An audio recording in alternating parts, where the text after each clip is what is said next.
हाँ जी, तो करें start. Welcome back coder army हमारी इस जावा की सीरीज में। और आज हम एकदम नए टॉपिक के साथ अरेज और स्ट्रिंग्स के साथ स्टार्ट करने जा रहे हैं। अब ये टॉपिक बहुत सिंपल है और अगर आप किसी और प्रोग्रामिंग लैंग्वेज से आते हो तो आपको पता होगा कि अरेज क्या होते हैं, स्ट्रिंग्स क्या होती है।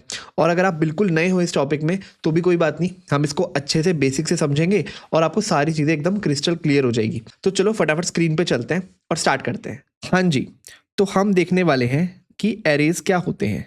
ठीक है, अब किसी भी प्रोग्रामिंग लैंग्वेज का ना बहुत ही इंटरेस्टिंग टॉपिक होता है एरेज का। ठीक है, तो एक बार इसको स्टार्टिंग से देखते हैं, आपको बहुत मजा आएगा।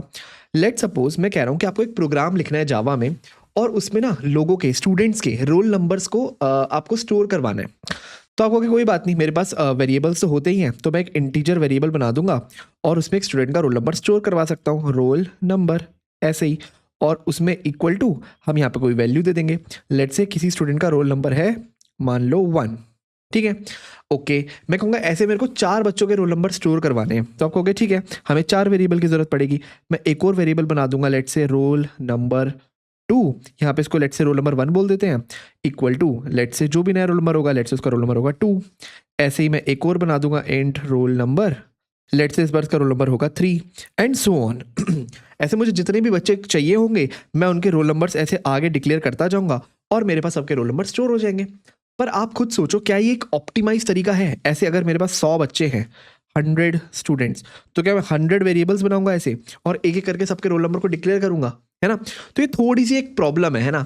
और इसको सॉल्व करने के लिए हर प्रोग्रामिंग लैंग्वेज एक कॉन्सेप्ट लेके आती है जिसे हम बोलते हैं एरेज का। ठीक है, एरेज क्या होते हैं? एरे कुछ नहीं होते। अभी जो आप एक एक करके रोल नंबर यहाँ पे डिक्लेयर कर रहे थे, एक एक वेरिएबल बना रहे थे, तो हो क्या रहा था, मेमोरी में पहले एक वेरिएबल बनता जिसका नाम होता लेट से रोल नंबर 1 और उसमें आप 1 असाइन करते। ऐसे एक और वेरिएबल बनता जिसका नाम होता रोल नंबर 2, उसमें आप 2 असाइन करते और ऐसे चलता रहता, है ना? मैं कह रहा हूं आप ये अलग अलग मेमोरी एलोकेशन क्यों कर रहे हो? व्हाट इफ मैं एक बड़ी मेमोरी को एलोकेट कर दूं कुछ इस तरीके से, बड़ी मेमोरी को, और उसको मैं सेक्शंस में डिवाइड कर दूं। पहला सेक्शन स्टोर करे रोल नंबर 1, दूसरा रोल नंबर 2, तीसरा roll number 3, fourth roll number 4, ऐसे एंड सो ऑन। मैं एक बड़ा चंक ऑफ मेमोरी पहले ही एलोकेट कर दूं जिसको मैं बोलता हूं कॉन्टिगुअस मेमोरी। कॉन्टिगुअस मतलब साथ वाली मेमोरी। ठीक है, एक के बाद एक। तो अगर ये मेमोरी लोकेशन 0 है, ये 1 होगी, ये 2 होगी, ये 3 होगी, ये 4 होगी, ये 5 होगी एंड सो ऑन। मैं ऐसे मेमोरी को एलोकेट कर दूं और इसमें आप पहले बच्चे का रोल नंबर डालो, इसमें दूसरे बच्चे का, तीसरे बच्चे का, चौथे बच्चे का एंड सो ऑन, है ना? तो ये एक बहुत इंटरेस्टिंग कॉन्सेप्ट है और यही कॉन्सेप्ट लेके आते हैं हमारे पास एरेज। ठीक है, तो एक बार इसके बारे में देखते हैं। सबसे पहले हमें, जैसे कि हम किसी वेरिएबल को डिक्लेयर करते हैं अपने प्रोग्रामिंग में, हमें एरे को भी डिक्लेयर करना पड़ेगा। और एरे को हम डिक्लेयर कैसे कर देते हैं, देखो उसके बारे में बताता हूँ आपको।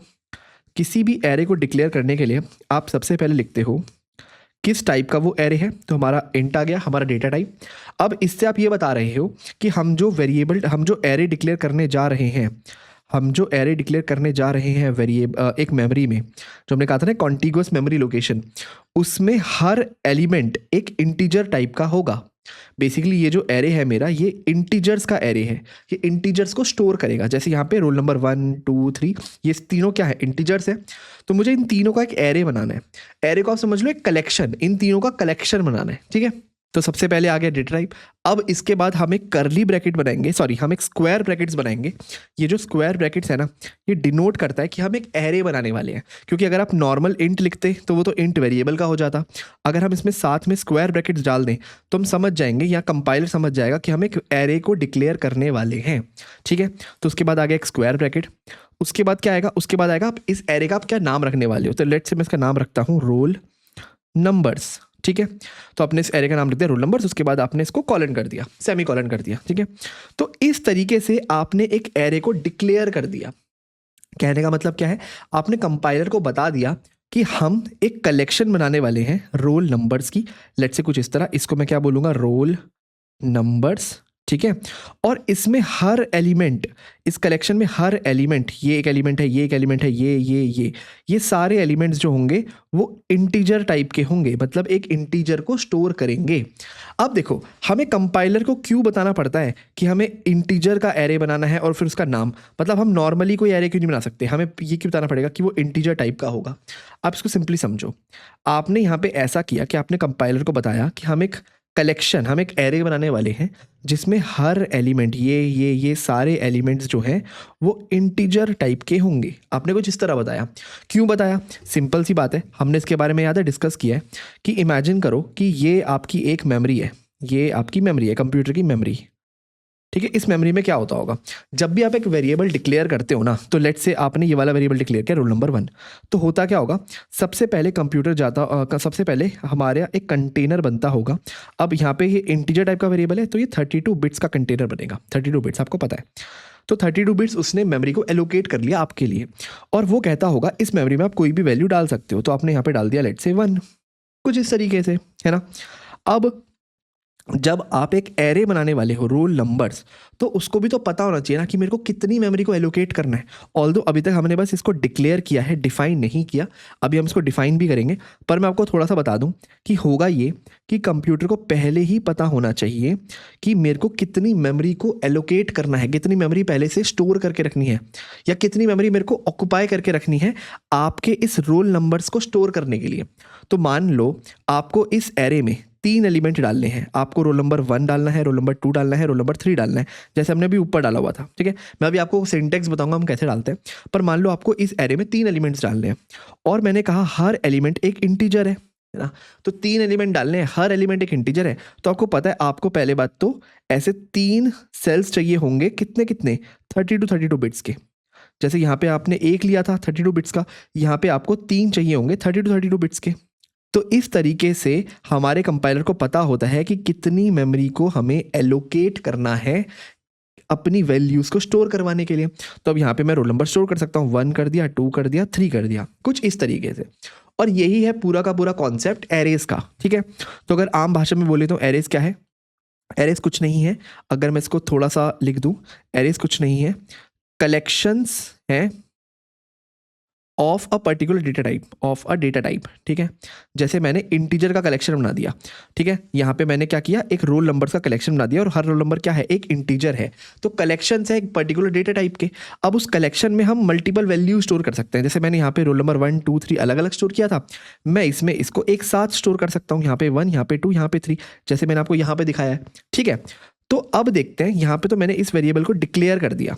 ठीक है, ये हो गया वेरिएबल डिक्लेरेशन, डिक्लेरेशन बिल्कुल सही। अब इसको डिफाइन कैसे करते हैं, तो इसका सिंटेक्स थोड़ा सा और है। ठीक है, अब हो सकता है इसमें इस डेफिनेशन में आपको एक दो चीज समझ ना आए, पर कोई बात नहीं, उसको हम डेप्थ में बाद में पढ़ेंगे। पर अभी आपको बस ये समझना है कि हम डिक्लेयर कैसे करते हैं। तो आप लिखते हो इंट ब्रैकेट रोल नंबर्स, जो भी आपके एरे का नाम है। ठीक है, ये आपके एरे का नाम हो गया, इक्वल टू। अब इसको ध्यान से देखना, आप एक स्पेशल कीवर्ड लिखते हो जिसका नाम है न्यू। ठीक है, आपने कीवर्ड लिखा न्यू, उसके बाद आप दोबारा लिखते हो इंट और स्क्वायर ब्रैकेट्स बनाते हो और इसको बंद करते हो। और स्क्वायर ब्रैकेट्स में भी एक और चीज आएगी, लेट से अभी के लिए मैं लिखता हूँ 3। और ये 3 क्या बताता है, ये 3 बताता है साइज ऑफ योर एरे। ठीक है, अब एक एक करके सबको डिफाइन करते हैं। ठीक है, पहले तो मैंने आपको बता ही दिया, ये है डेटा टाइप ऑफ एरे, ये तो आपको पता ही है, बताता है डेटा टाइप क्या है एरे का। ये है आइडेंटिफायर, नाम, जिसको आप ये भी कह सकते हो नेम ऑफ एरे। ठीक है, अब ये एक स्पेशल कीवर्ड है। ठीक है, स्पेशल कीवर्ड है ये, इसको लिख देता हूँ स्पेशल कीवर्ड। अब ये क्यों यूज होता है, ये होता है to allocate memory in heap. अब ऑब्वियसली बहुत लोगों को नहीं पता होगा हीप मेमोरी क्या होती है ना। तो वो सब हम बाद में स्टडी करेंगे, जब हम ऑब्जेक्ट्स और क्लासेस पढ़ चुके होंगे ना, तब हम मेमोरीज के बारे में समझेंगे और समझेंगे न्यू कीवर्ड क्या होता है। पर अभी के लिए आप मान लो अगेन एक ब्लैक बॉक्स की तरह कि हमें एक न्यू कीवर्ड लिखना पड़ेगा। ठीक है, अब उसके बाद फाइनली हम बताते हैं इंट 3, यहां पे हम बताते हैं साइज ऑफ एरे। ठीक है, तो आई होप आपको सारी चीज समझ आ गई होंगी कि हमने कैसे डिक्लेरेशन किया। ठीक है, इन सबको मिला करके आपका एक एरे डिफाइन होता है, इसको बोलते हैं हम डेफिनेशन। डेफिनेशन, जैसे आप एक वेरिएबल को डिफाइन करते हो, मतलब एक वेरिएबल को डिक्लेयर करना हो तो इंट x लिख देते हो, है ना, उसको डिफाइन करना हो तो x इक्वल टू 4 लिख देते हो, राइट। उसी तरीके से अगर आपको एक एरे को डिफाइन सिर्फ डिक्लेयर करना है, तो आप बस ऐसे लिख दोगे रोल नंबर, कुछ इस तरीके से। और फिर उसको डिफाइन करना हो तो रोल नंबर ये इक्वल टू न्यू और इंट और उसका साइज क्या होगा, लेट्स से 3 और ऐसे। तो इन दोनों लाइंस को मिला करके आप अलग अलग भी लिख सकते हो, चाहे तो यहाँ पे इसको आप मिला करके ऐसे भी लिख सकते हो। कहने का मतलब ये है डिक्लेरेशन और ये है डेफिनेशन, जैसे हम वेरिएबल्स के साथ करते हैं। ठीक है, चलो आई होप आपको ये भी समझ आ गया होगा। अब जब भी हम ये लाइन लिखते हैं, जब भी हम ये लाइन लिख रहे होते हैं, तो मैंने आपको बता दिया बैक एंड पे क्या हो रहा होता है कंपाइलर के द्वारा, वो देखेगा अच्छा साइज ऑफ द एरे क्या है, 3 एरे का साइज है, तो 3 एरे का साइज है मतलब मुझे 3 मेमोरी एलोकेट करनी है, ऐसे 1 2 3। तो मैंने 3 मेमोरी को एलोकेट कर लिया। अब हर मेमोरी कितने बिट्स की होगी, 32 बिट्स की होगी, 32। क्यों, आप सोचो ना, क्योंकि मेरे पास ये जो वेरिएबल है वो इंटीजर टाइप का है, यहाँ पे भी लिखा है, यहाँ पे भी लिखा है, इंटीजर टाइप का वेरिएबल है और टोटल मुझे कितने स्टोर करने हैं, 3 इंटीजर स्टोर करने हैं। तो मैंने 32 बिट्स की 3 मेमोरी एलोकेट कर ली, किस में, अपनी मेमोरी के अंदर। ठीक है, ओके। अब इस पूरी की पूरी मेमोरी का नाम क्या हुआ, इस पूरी की पूरी मेमोरी का नाम हुआ रोल नंबर्स।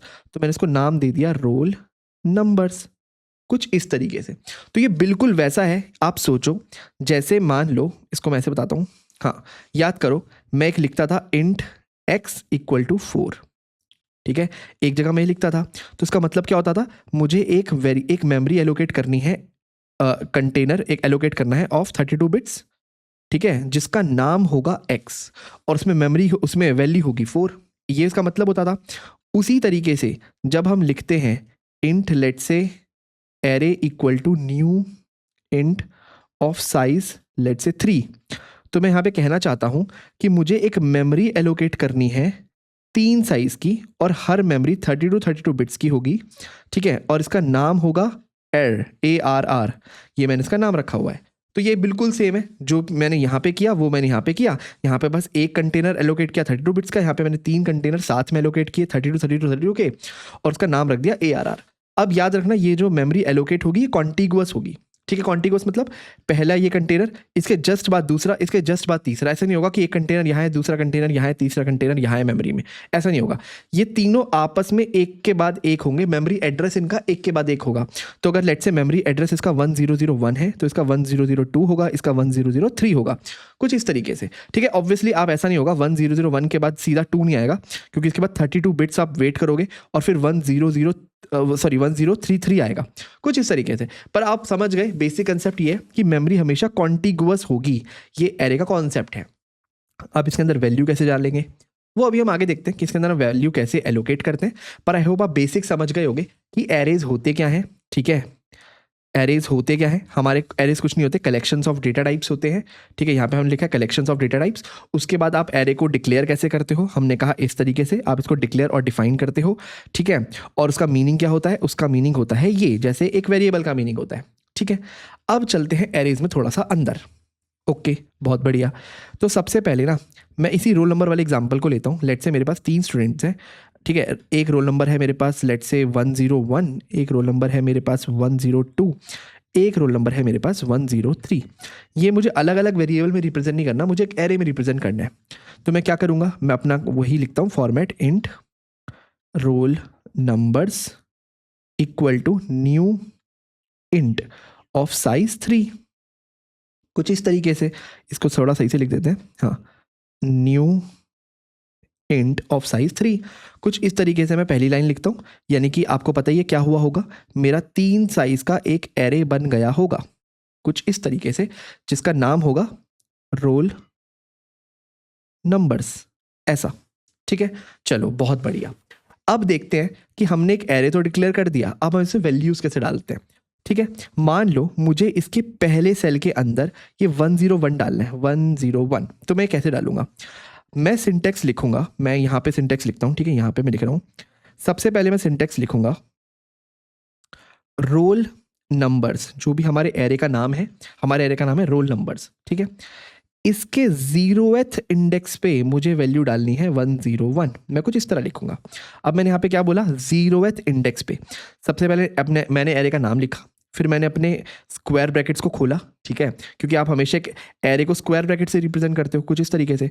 तो मैंने स्क्वायर ब्रैकेट्स को खोला और मैंने कहा 0th इंडेक्स पे मुझे वैल्यू डालनी है 101। इंडेक्सिंग क्या होती है, सबसे पहले इसको समझना पड़ेगा। अब देखो, आपने एक एरे तो डिक्लेयर कर दिया मेमोरी में, है ना, 3 साइज का। 3 साइज का मतलब उसमें 3 कंटेनर है 32 बिट्स के। और मैंने ये भी कहा था ये कॉन्टिगुअस मेमोरी है ना, एक के बाद एक मेमोरी एलोकेटेड है। अब मुझे कैसे पता चलेगा कि मुझे कौन सी मैं कौन से सेल की या कौन से कंटेनर की बात कर रहा हूँ?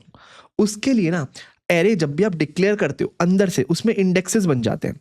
फॉर एग्जाम्पल इसका इंडेक्स है 0, इसका इंडेक्स है 1, इसका इंडेक्स है 2। ठीक है, अब इंडेक्स कुछ नहीं है, इंडेक्स मतलब आपको एक पर्टिकुलर सेल तक जाना है तो उस सेल का आप एक नंबर दे दोगे, है ना। तो मैंने इसका नंबर दे दिया 0, इसका नंबर दे दिया 1, इसका नंबर दे दिया 2। अब इंटरनली जावा में हमेशा जो एरे का इंडेक्सिंग है वो 0 से स्टार्ट होती है, ना कि 1 से। तो पहले सेल को आप 0 बोलते हो, दूसरे सेल को 1, तीसरे सेल को 2 बोलते हो। तो अगर आपको कभी भी पहले सेल में कोई वैल्यू डालनी है तो आप इस तरह से लिखोगे कि roll numbers of 0। Roll number क्या, एरे का नाम, कौन से इंडेक्स में वैल्यू डालनी है, 0th इंडेक्स में, क्या डालनी है, 101। जैसे ही आप ये लिख दोगे ना, होगा क्या, यहाँ पे एक वैल्यू डल जाएगी 101। ठीक है, चलो बहुत बढ़िया। अब अगर मुझे दूसरे सेल में 102 डालना है तो आप समझ ही गए होगे, मैं क्या लिखूंगा, रोल नंबर्स ऑफ 1, ठीक है, इक्वल टू 102। तो यहाँ पे वैल्यू डल जाएगी 102। और ऐसे ही तीसरे के लिए मैं लिखूंगा roll numbers of 2 equal to 103। तो यहाँ पे वैल्यू डल जाएगी 103। इस तरीके से मैंने एरे में अपनी सारी वैल्यूज़ को भर दिया। बहुत बढ़िया, ठीक है। चलो ये वैल्यू यहाँ आ गई, ये वैल्यू यहाँ आ गई, ये वैल्यू यहाँ आ गई। कोई दिक्कत इस चीज़ में? ठीक है, आपको समझ आ रहा होगा कि हमने वैल्यूज़ को कैसे भरा है। ठीक है, अब हमने वैल्यूज़ को भर तो दिया, पर अब मेरे को वैल्यू को रिट्रीव करना है, तो मैं वो कैसे करूँगा? जैसे बिल्कुल वही वाली बात है कि मैंने x इक्वल टू 4 डाल तो दिया, पर मेरे को जानना है x में स्टोर क्या है। तो मैं क्या करता था, system dot out dot print ln, मैं x को प्रिंट करवा देता था और मेरे पास आउटपुट आ जाता था 4 स्क्रीन पे, है ना। तो इससे मुझे पता लग जाता था। लेकिन अब मैं इसको कैसे प्रिंट करवा सकता हूँ? बिल्कुल बहुत सिंपल है, आपको बहुत हद तक पता ही लग गया होगा, सेम स्क्वायर ब्रैकेट वाले कॉन्सेप्ट पे मैं कर सकता हूं कि मैं लिखूं system dot out dot print ln, कुछ इस तरीके से। और मुझे मान लो पहला एलिमेंट प्रिंट करना है, तो मैं अपने एरे का नाम लिखूंगा जो कि है रोल नंबर्स, और ये ब्रैकेट में लिख दूंगा 0। तो मेरा स्क्रीन पे प्रिंट हो जाएगा 101। सेम तरीके से मैं कर सकता हूँ रोल नंबर्स 1 और मेरा स्क्रीन पे प्रिंट हो जाएगा 102। और सेम तरीके से मैं कर सकता हूँ रोल नंबर 2 और मेरा स्क्रीन पे प्रिंट हो जाएगा 103। कुछ इस तरीके से क्या मैं कर सकता हूँ? बिल्कुल कर सकता हूँ। तो मैंने यहाँ पे सबसे पहले एरे को डिक्लेयर भी कर दिया, ठीक है, कुछ इस तरीके से, सॉरी डिफाइन भी कर दिया, उसमें वैल्यूज़ को भी डाल दिया और उन वैल्यूज़ को रिट्रीव भी कर लिया। बहुत बढ़िया। पर अभी भी आपको एक प्रॉब्लम समझ आ रही है? मैंने एरे क्यों बनाया था? ताकि मेरे को एक एक करके बहुत सारे वेरिएबल्स ना बनाने पड़े, मैं एक ही साथ में एक कंटेनर बनाऊं और उसमें सारे वेरिएबल्स को ऐसे स्टोर करवा लूं। पर एक बात बताओ, मैंने कंटेनर तो एक साथ बना लिया, इस लाइन से 3 लाइन का कंटेनर बना लिया, तो मुझे अलग अलग नहीं लिखना पड़ा। पर जब मेरे को इनमें वैल्यू डालनी थी तो देखो मैं कैसे डाल रहा था, एक एक करके डाल रहा था। अब मान लो यहाँ पे तो ये सिर्फ 3 साइज का है, पर ये 100 साइज का एरे होता, ऐसे 100 एलिमेंट्स इसमें डल सकते थे। तो क्या मैं एक एक करके डालता रहता, फिर मैं रोल नंबर 3 डालता, फिर 4 डालता, फिर 5 डालता, फिर 6 डालता, ऐसे करते करते मैं 100 तक जाता, है ना। तो मेरा मैनुअल वर्क तो फिर भी बढ़ गया, है ना। सेम जब मुझे रिट्रीव करना होता मैं एक एक करके रिट्रीव करता, मैनुअल वर्क फिर बढ़ गया। अब यहीं पे आप याद करो हम क्या यूज़ कर सकते हैं कि हमें एक एक करके वैल्यू को ना डालना पड़े, बल्कि हम एक ही साथ इन सारी वैल्यूज़ को स्टोर करवाने लग जाए। मतलब एक ही कुछ ब्लॉक यूज़ करें और उसमें कुछ कोड लिखें और सारी वैल्यू एक एक करके हम उसमें भर दें। याद है हमने लास्ट लेक्चर्स में पढ़े थे लूप्स, हम लूप्स का यूज़ कर सकते हैं। इनफैक्ट लूप्स का इस्तेमाल बहुत ज़्यादा होता है एरेज को डिक्लेयर करने में, उसको डिफाइन करने में, वैल्यू को रिट्रीव करने में, राइट। तो सोचो ना, हमें ये ना लिखना पड़े, हम लूप्स को भी तो यूज़ कर सकते हैं। हम एक फॉर लूप चला सकते हैं, फर्स्ट इसके 0th इंडेक्स से लेके आखिरी इंडेक्स तक, और उन सब में हम वैल्यू को भर सकते हैं, है ना।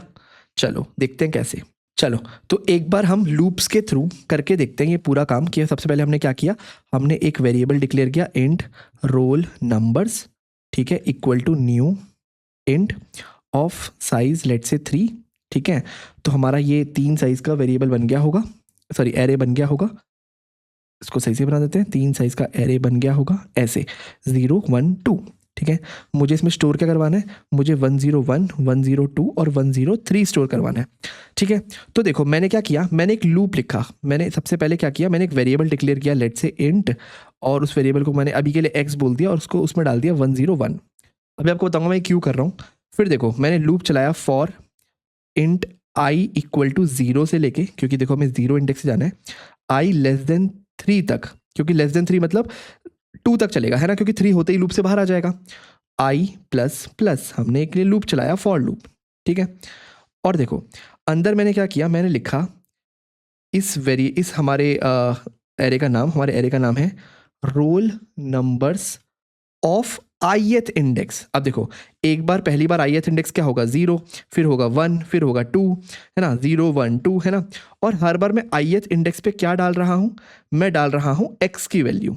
तो पहली बार आ जाएगा 101, है ना। अब x की वैल्यू डाल दी, अगली बार मैं चाहता हूँ 102 डले, तो मैं यहाँ पे x प्लस प्लस कर दूंगा, है ना, लूप के अंदर ही। तो मैंने ये कोड लिखा।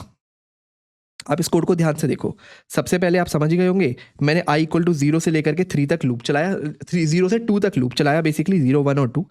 हर बार x की वैल्यू डाली रोल नंबर i के अंदर और x को प्लस प्लस करता रहा। तो पहली बार वैल्यू आ गई 101, x की वैल्यू थी 101, उसके बाद x की वैल्यू 102 हो गई, अगली बार आ गई 102, x की वैल्यू 103 हो गई, अगली बार आ गई 103। अब जैसी 103 आई, x की वैल्यू हो गई होगी 104 यहाँ पे, पर जैसे ही दोबारा जाएगा, अब i की वैल्यू पहले तो 0 थी, 1 थी, फिर 2 थी, अब i भी हो जाएगा 3, i इक्वल टू 3 हो जाएगा। अब i इक्वल टू 3 यहाँ पे फेल हो जाएगा, तो हम लूप से बाहर आ जाएंगे, है ना। यानी कि मैंने 101 102 103 भर दिया एरे के अंदर, है ना, एक लूप का यूज करके। तो आई होप आपको समझ आया होगा हम कैसे लूप्स का यूज कर सकते हैं किसी भी वैल्यूज को भरने के लिए।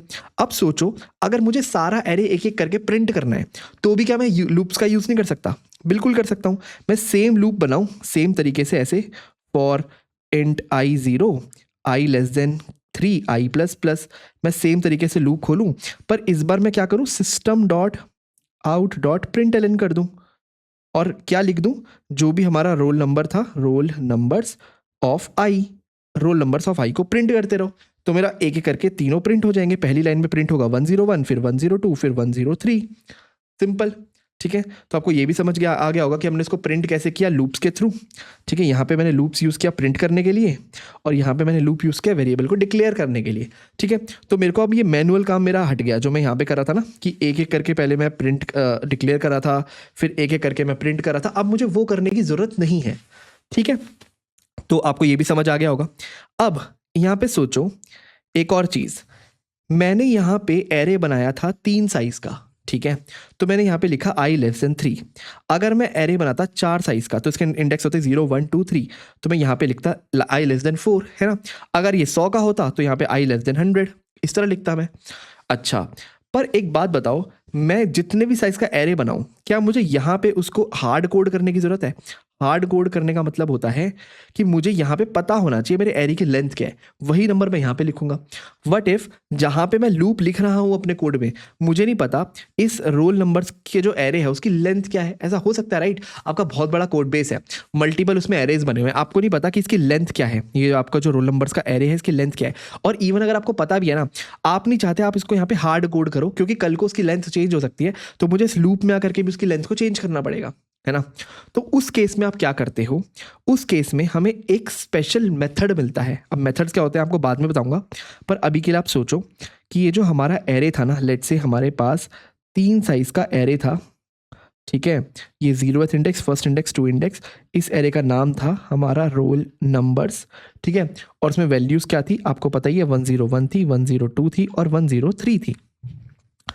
अगर मैं कभी भी ये करने की कोशिश करूँ ना, system dot out dot println, और मैं क्या प्रिंट करूँ, मैं लिखूँ रोल नंबर्स डॉट लेंथ। अगर मैं ऐसा लिखूँ तो पता क्या होगा, डॉट लेंथ हमें क्या ला करके दे देगा, डॉट लेंथ हमें ला करके दे देगा इसका साइज, तो हमें प्रिंट कर देगा वो 3, क्योंकि देखो यहाँ पे 3 एलिमेंट है।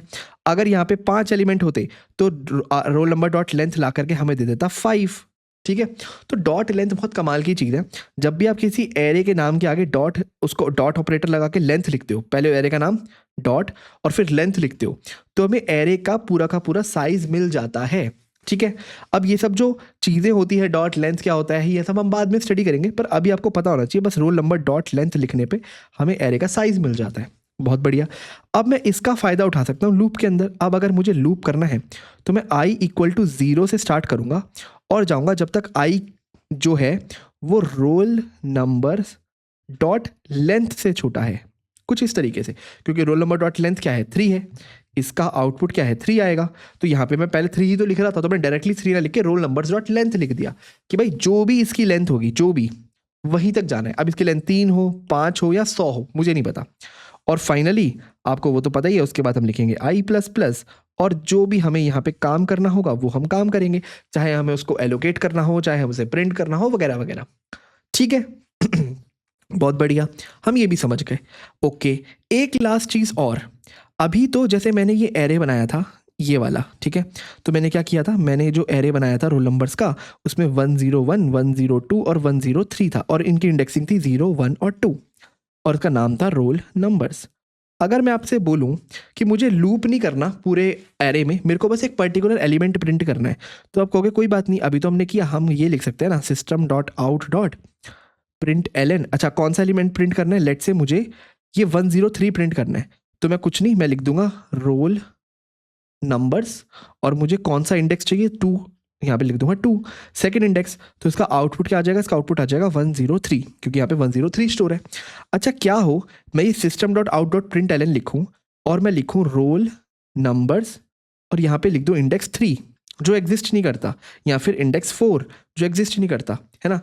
ऐसा अगर मैं कोई इंडेक्स लिख दूं जो इस एरे की लिमिट से बाहर है, तो मेरे पास एक एक्सेप्शन थ्रो होगी जिसका नाम होगा index out of bound exception, index out of bound exception.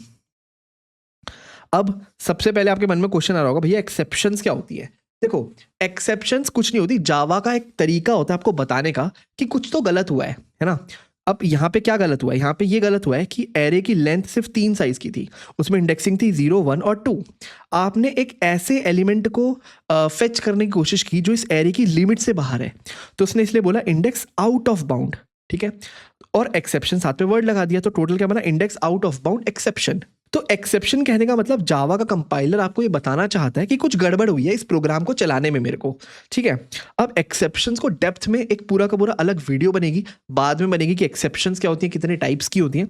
पर अभी आप मानो, जब भी आप स्क्रीन पे कोई एक्सेप्शन देखो, किसी भी तरह के एक्सेप्शन, अभी हो गई जैसे index out of bound exceptions, और भी कई तरह के एक्सेप्शंस हो सकते हैं, पर अगर आप स्क्रीन पे कभी भी एक्सेप्शन देखो, आप समझ जाना कि कंपाइलर आपको एक संदेश देना चाहता है कि कुछ तो गड़बड़ हुई है, ठीक है, समथिंग इज रॉन्ग, उसको आप फिक्स कर लो, ठीक है। तो जब भी हम एक ऐसे एलिमेंट को फेच करने की कोशिश करेंगे जो उसके इंडेक्स से बाहर है, हमें एक्सेप्शन मिलेगी index out of bound exception, ठीक है। तो अभी तक हमने जो भी सीखा है ना, फटाफट स्क्रीन पे चलते हैं, इसे कोड करते हैं, और फिर वापस आते हैं और देखते हैं मल्टी डायमेंशनल एरेज क्या होते हैं, ठीक है। हाँ जी, तो देखो अगेन हमने डेमो डॉट जावा करके अपना एक खाली प्रोजेक्ट बना रखा है, और हमने यहाँ पे अपना बॉयलर प्लेट कोड लिखा हुआ है ना। तो सबसे पहले मैंने आपको क्या कहा था, हमें एक एरे को डिक्लेयर करना है, तो एरे को डिक्लेयर करने के लिए हमारा ये वाला सिंटेक्स था, तो roll numbers equal to new int of size 3, कुछ इस तरीके से, राइट। तो रोल नंबर्स मैंने एक एरे का नाम दे दिया, इसको एक काम करते हैं, रोल नंबर्स कुछ इस तरीके से नाम दे देते हैं, चलो बहुत बढ़िया। अब मैंने आपको क्या कहा था, मुझे अगर इसमें वैल्यूज़ डालनी है, तो एक तो तरीका ये है कि मैं डालूँ रोल नंबर्स। पहले मैं इसको आपको कमेंट करके दिखाता हूँ कि हमारा एरे कैसे दिखने वाला है। हमारे एरे में 3 वेरिएबल आने वाले हैं, 101, 102 और लेट्स से 10 कहाँ गया 103, कुछ इस तरीके से।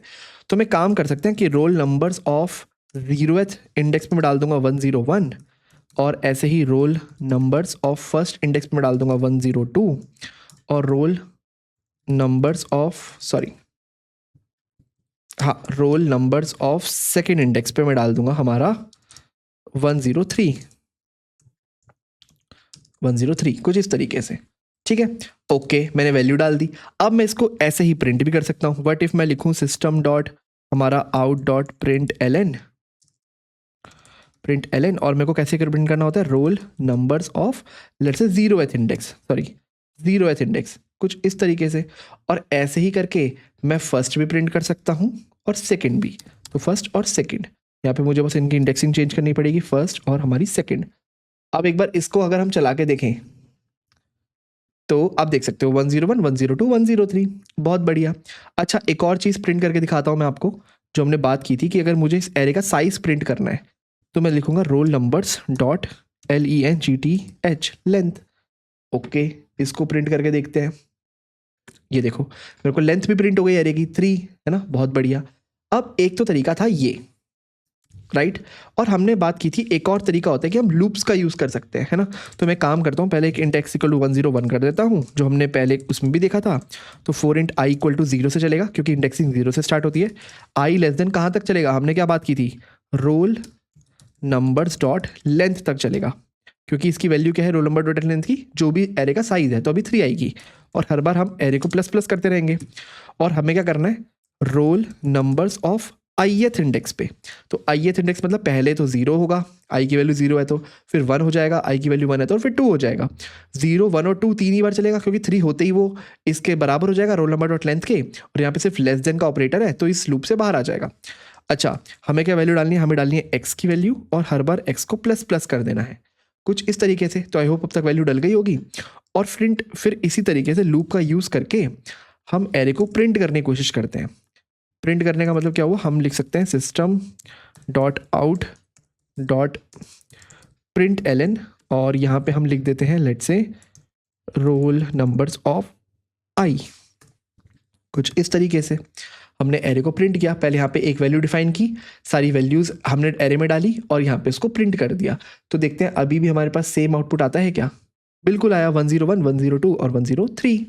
ठीक है, तो आपको समझ आ गया होगा कि ठीक है हमने एरे को कैसे डिक्लेयर किया, कैसे डिफाइन किया। ठीक है, ये तरीका है एरे को बनाने का। अच्छा, यहाँ पे आपको एक और चीज़ बना देता हूँ कि ज़रूरी नहीं है हम इंट के आगे ही स्क्वायर ब्रैकेट लगाएं, हम ऐसे भी कर सकते हैं, रोल नंबर्स, और हम यहाँ पे स्क्वायर ब्रैकेट लगा दें, लेट्स से ये square brackets equal to new int 3। ये भी एक बिल्कुल सही डिक्लेरेशन है। आप इस तरीके से भी डिक्लेयर कर सकते हो और इस तरीके से भी डिक्लेयर कर सकते हो। ये स्क्वायर ब्रैकेट्स रोल नंबर के बाद भी आ सकते हैं, या ये स्क्वायर ब्रैकेट्स यहाँ पे इंटीजर के बाद भी आ सकते हैं। दो तरीके क्यों, आप ऐसे मान लो कि जावा हमेशा प्रेफर करता है इस तरीके को, लेकिन ये वाला तरीका भी सपोर्टेड है क्योंकि ये ओल्ड लैंग्वेज में सपोर्टेड था। C++ में जब भी आप एरे बनाते हो इस तरीके से बनाते हो, ठीक है। तो एक लेगेसी को सपोर्ट करने के लिए उसने ये वाले तरीके को भी सपोर्ट किया हुआ है, ठीक है। तो आप रोल नंबर के आगे भी एरे लगा, ये एरे का साइन जो कि स्क्वायर ब्रैकेट से लगा सकते हो, या फिर इंटीजर के आगे जो भी डेटा टाइप है उसके आगे लगा सकते हो, ठीक है। और अगेन बाकी सब चीज़ें तो हमारी सेम ही रहेंगी, अभी भी अगर आप चलाओगे तो हमारा आउटपुट सेम ही आ जाएगा, कोई फर्क नहीं पड़ता, ठीक है। चलो अब हम फटाफट चलते हैं वापस से नोट्स पे और देखते हैं कि मल्टी डायमेंशनल एरेज क्या होते हैं, ठीक है। हाँ जी, तो अब हमें देखना है कि मल्टी डायमेंशनल एरे क्या होते हैं। Okay, what is multi dimensional. तो सबसे पहले ना अपने उसी वाले एरे पे वापस चलते हैं। हमने क्या किया था, हमने एक एरे बनाया था इंट, और उसका हमने नाम रखा था रोल नंबर्स, इक्वल टू हमने लिखा था न्यू इंट ऑफ साइज 3। हमने कुछ इस तरीके से एरे को डिक्लेयर किया था, और हमने कहा था जब भी हम ये लिखेंगे हमारी मेमोरी में क्या होगा, एक कॉन्टिग्युअस मेमोरी एलोकेट हो जाएगी 3 साइज की, जिसकी इंडेक्सिंग होगी 0, 1 और 2, और उसमें हमने कुछ वैल्यू डाल रखी होगी। तो अभी के लिए लेट्स से वैल्यू को मान लेते कुछ भी यहाँ पे हमने डाली हुई है, राइट। तो कुछ इस तरीके से काम होता होगा। इस तरीके के एरे को हम कंप्यूटर साइंस की भाषा में कहते हैं वन डायमेंशनल एरे। अच्छा, डायमेंशंस क्या है इसमें, डायमेंशंस ये है कि हम कंप्यूटर को कह रहे हैं कि मुझे एक कॉन्टिग्युअस मेमोरी तो चाहिए, पर उस कॉन्टिग्युअस मेमोरी में ना हर एलिमेंट एक इंटीजर होना चाहिए, राइट। हमने यहाँ पे यही लिखा है, कॉन्टिग्युअस मेमोरी चाहिए और हर एरे का जो एलिमेंट है वो एक इंटीजर होना चाहिए। अच्छा, अब ये तो हो गया 1D एरे, तो फिर 2D एरे क्या होता है भैया, ठीक है। 2D एरे में आप सोचो मैं क्या कह रहा हूँ, मैं कह रहा हूँ इसको मैं बोल सकता हूँ एरे ऑफ एरेज। जैसे कि 1D एरे को मैंने क्या बोला था, लेट्स से यहाँ पे इसको मैं यहाँ पे लिख देता हूँ, 1D एरे को मैं बोलता हूँ एरे ऑफ किसी भी डेटा टाइप का, लेट्स से इस केस में इंट, ठीक है। यहाँ पे हम एरे ऑफ इंट बनाया था, है ना, एक एरे था जिसमें हर वैल्यू एक इंटीजर था। अब सोचो यहाँ पे मैं क्या कह रहा हूँ, मेरे पास एक एरे है जिसमें हर एलिमेंट खुद एक एरे है, इसी को बोलते हैं array of arrays. Interesting, right. तो 2 डायमेंशनल एरे के बारे में एक बार थोड़ा सा और देखते हैं। दोबारा से मैंने क्या बोला, एरे ऑफ एरेज, ठीक है। तो सबसे पहले मैं कहना चाहता हूँ कि मेरे पास ना कोई एरे होगा, लेट्स से 3 साइज का ही होगा अभी के लिए, ठीक है। और उसमें ये जो एलिमेंट होगा ना, ये एक इंटीजर नहीं होगा, बल्कि खुद में ये एक एरे होगा, ये भी खुद में एक एरे होगा, और ये भी खुद में एक एरे होगा। कुछ इस तरीके से। इसी को मैं कहता हूं एरे ऑफ एरेज, ठीक है। अब ये जो खुद में एरे होगा, इसका एक एलिमेंट कोई इंटीजर हो सकता है, राइट। सेम इसका कोई एलिमेंट इंटीजर हो सकता है, इसका कोई एलिमेंट इंटीजर हो सकता है, कोई नहीं, मतलब इनका इनफैक्ट इसके सारे एलिमेंट इंटीजर होंगे, इसके भी सारे और इसके भी सारे। बेसिकली कहने का मतलब ये जो वन डायमेंशनल एरे ये था ना, वो यहाँ पे ये है और ये है, ठीक है। और ये हमारा टू डायमेंशनल एरे को रिप्रेजेंट करता है क्योंकि इसका हर एलिमेंट खुद एक एरे है, ठीक है। तो अगर आपको डेफिनेशन समझ नहीं आया कोई बात नहीं, अभी हम इस एरे को डिक्लेयर करके दिखाएंगे, आपको ज़्यादा चीज़ें क्लियर होंगी। अगर मन में क्वेश्चन आ रहा होगा टू डायमेंशनल एरे चाहिए ही क्यों, तो आंसर है बहुत सारे यूज केस के लिए। इनफैक्ट कई बार थ्री डायमेंशनल एरे भी चाहिए होता है, वो भी अभी हम आगे देखेंगे। पर आप ऐसा मान के चलो कि आपको मल्टी डायमेंशनल एरेज चाहिए होते हैं, ठीक है। ओके, अब देखो वापस से स्टार्टिंग से चलते हैं और देखेंगे कि हमें एरे इस टू डायमेंशनल एरे को डिक्लेयर कैसे करते हैं, डिफाइन कैसे करते हैं, ठीक है, डिफाइन कैसे करते हैं और उसमें वैल्यू को स्टोर कैसे करते हैं। पर वहाँ तक जाने से पहले ना एक एग्जांपल ले लेते हैं कि हमें टू डायमेंशनल एरे क्यों चाहिए, है ना। जैसे हमने वन डायमेंशनल एरे का एग्जांपल क्या लिया था कि हमें स्टूडेंट्स के मार्क्स स्टूडेंट के रोल नंबर स्टोर करने हैं। तुमने roll number 1, roll number 2, roll number 3 store किया था और आपको पता है सारे रोल नंबर क्या होते हैं, इंटीजर होता है। तो हमने 101, 102 और 103 एरे में स्टोर कर लिया था कुछ इस तरीके से, 012, 101, 102, 103, है ना। ये सब हम कर चुके हैं। अब हमें देखना है कि लेट्स से एक सिनेरियो में आपको देता हूँ।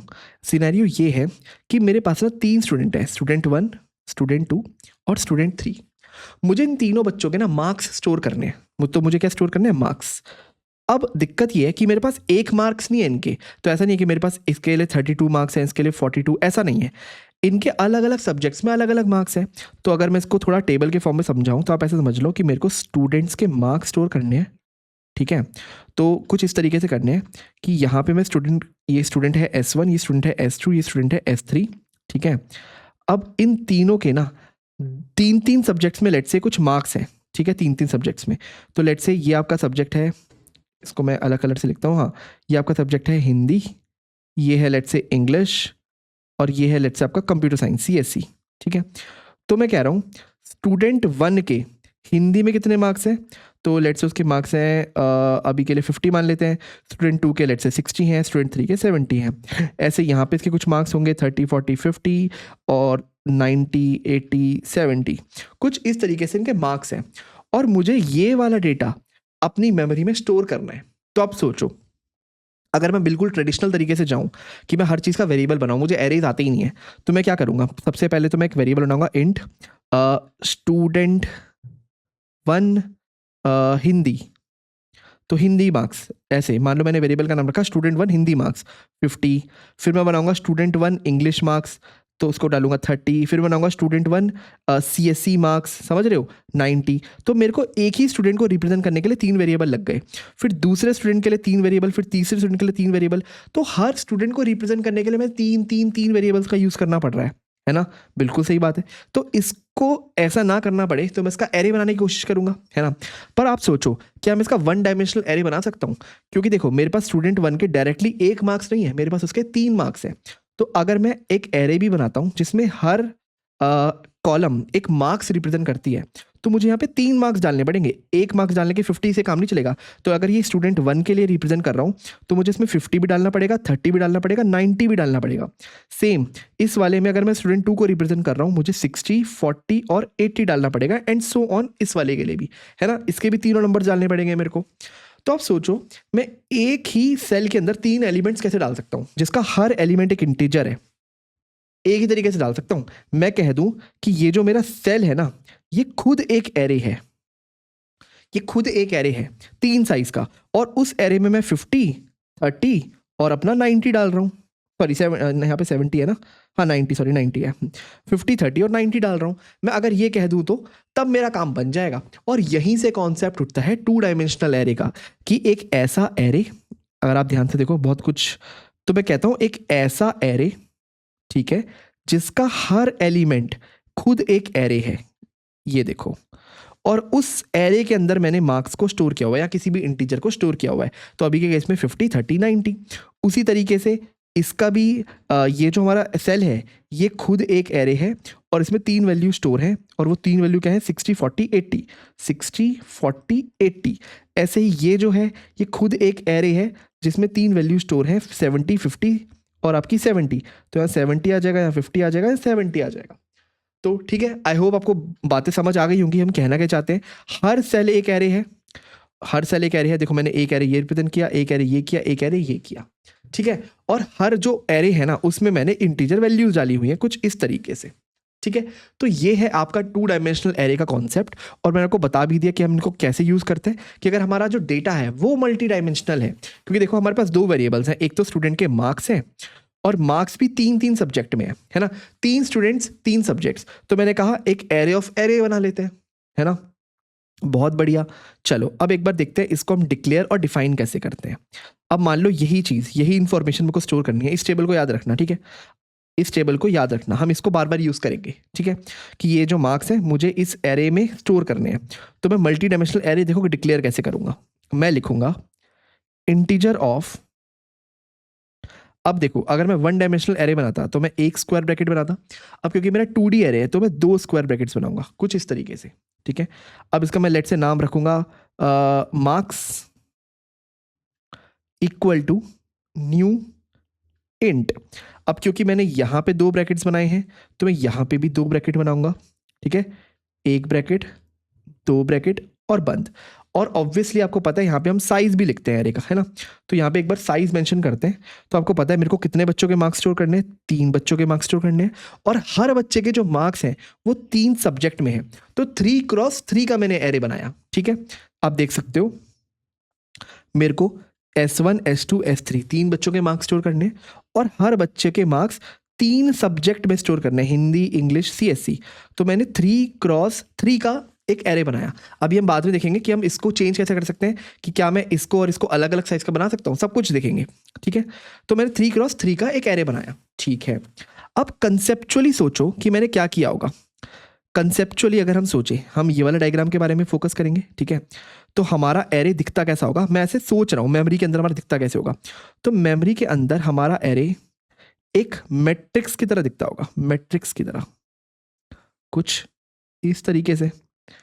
3 क्रॉस 3 का मैंने एक मैट्रिक्स बना दिया, ठीक है। तो लेट से यहां मैं रिप्रेजेंट कर रहा हूं स्टूडेंट और यहां मैं रिप्रेजेंट कर रहा हूं उनके मार्क्स सब्जेक्ट में, ठीक है। तो मेरा स्टूडेंट S1 के लेट से ये सब्जेक्ट है हिंदी, ये सब्जेक्ट है इंग्लिश और ये सब्जेक्ट है CSC। तो स्टूडेंट S1 S2 S3 ये हो गया हिंदी इंग्लिश CSC। तो S1 के यहाँ पे जो मार्क्स है 50 30 90, मैं यहाँ लिख लेता हूँ 50 30 90, है ना। ऐसे ही 60 40 80 S2 के हैं 60 40 80 और S3 के क्या है 70 50 70, हाँ 70 50 70।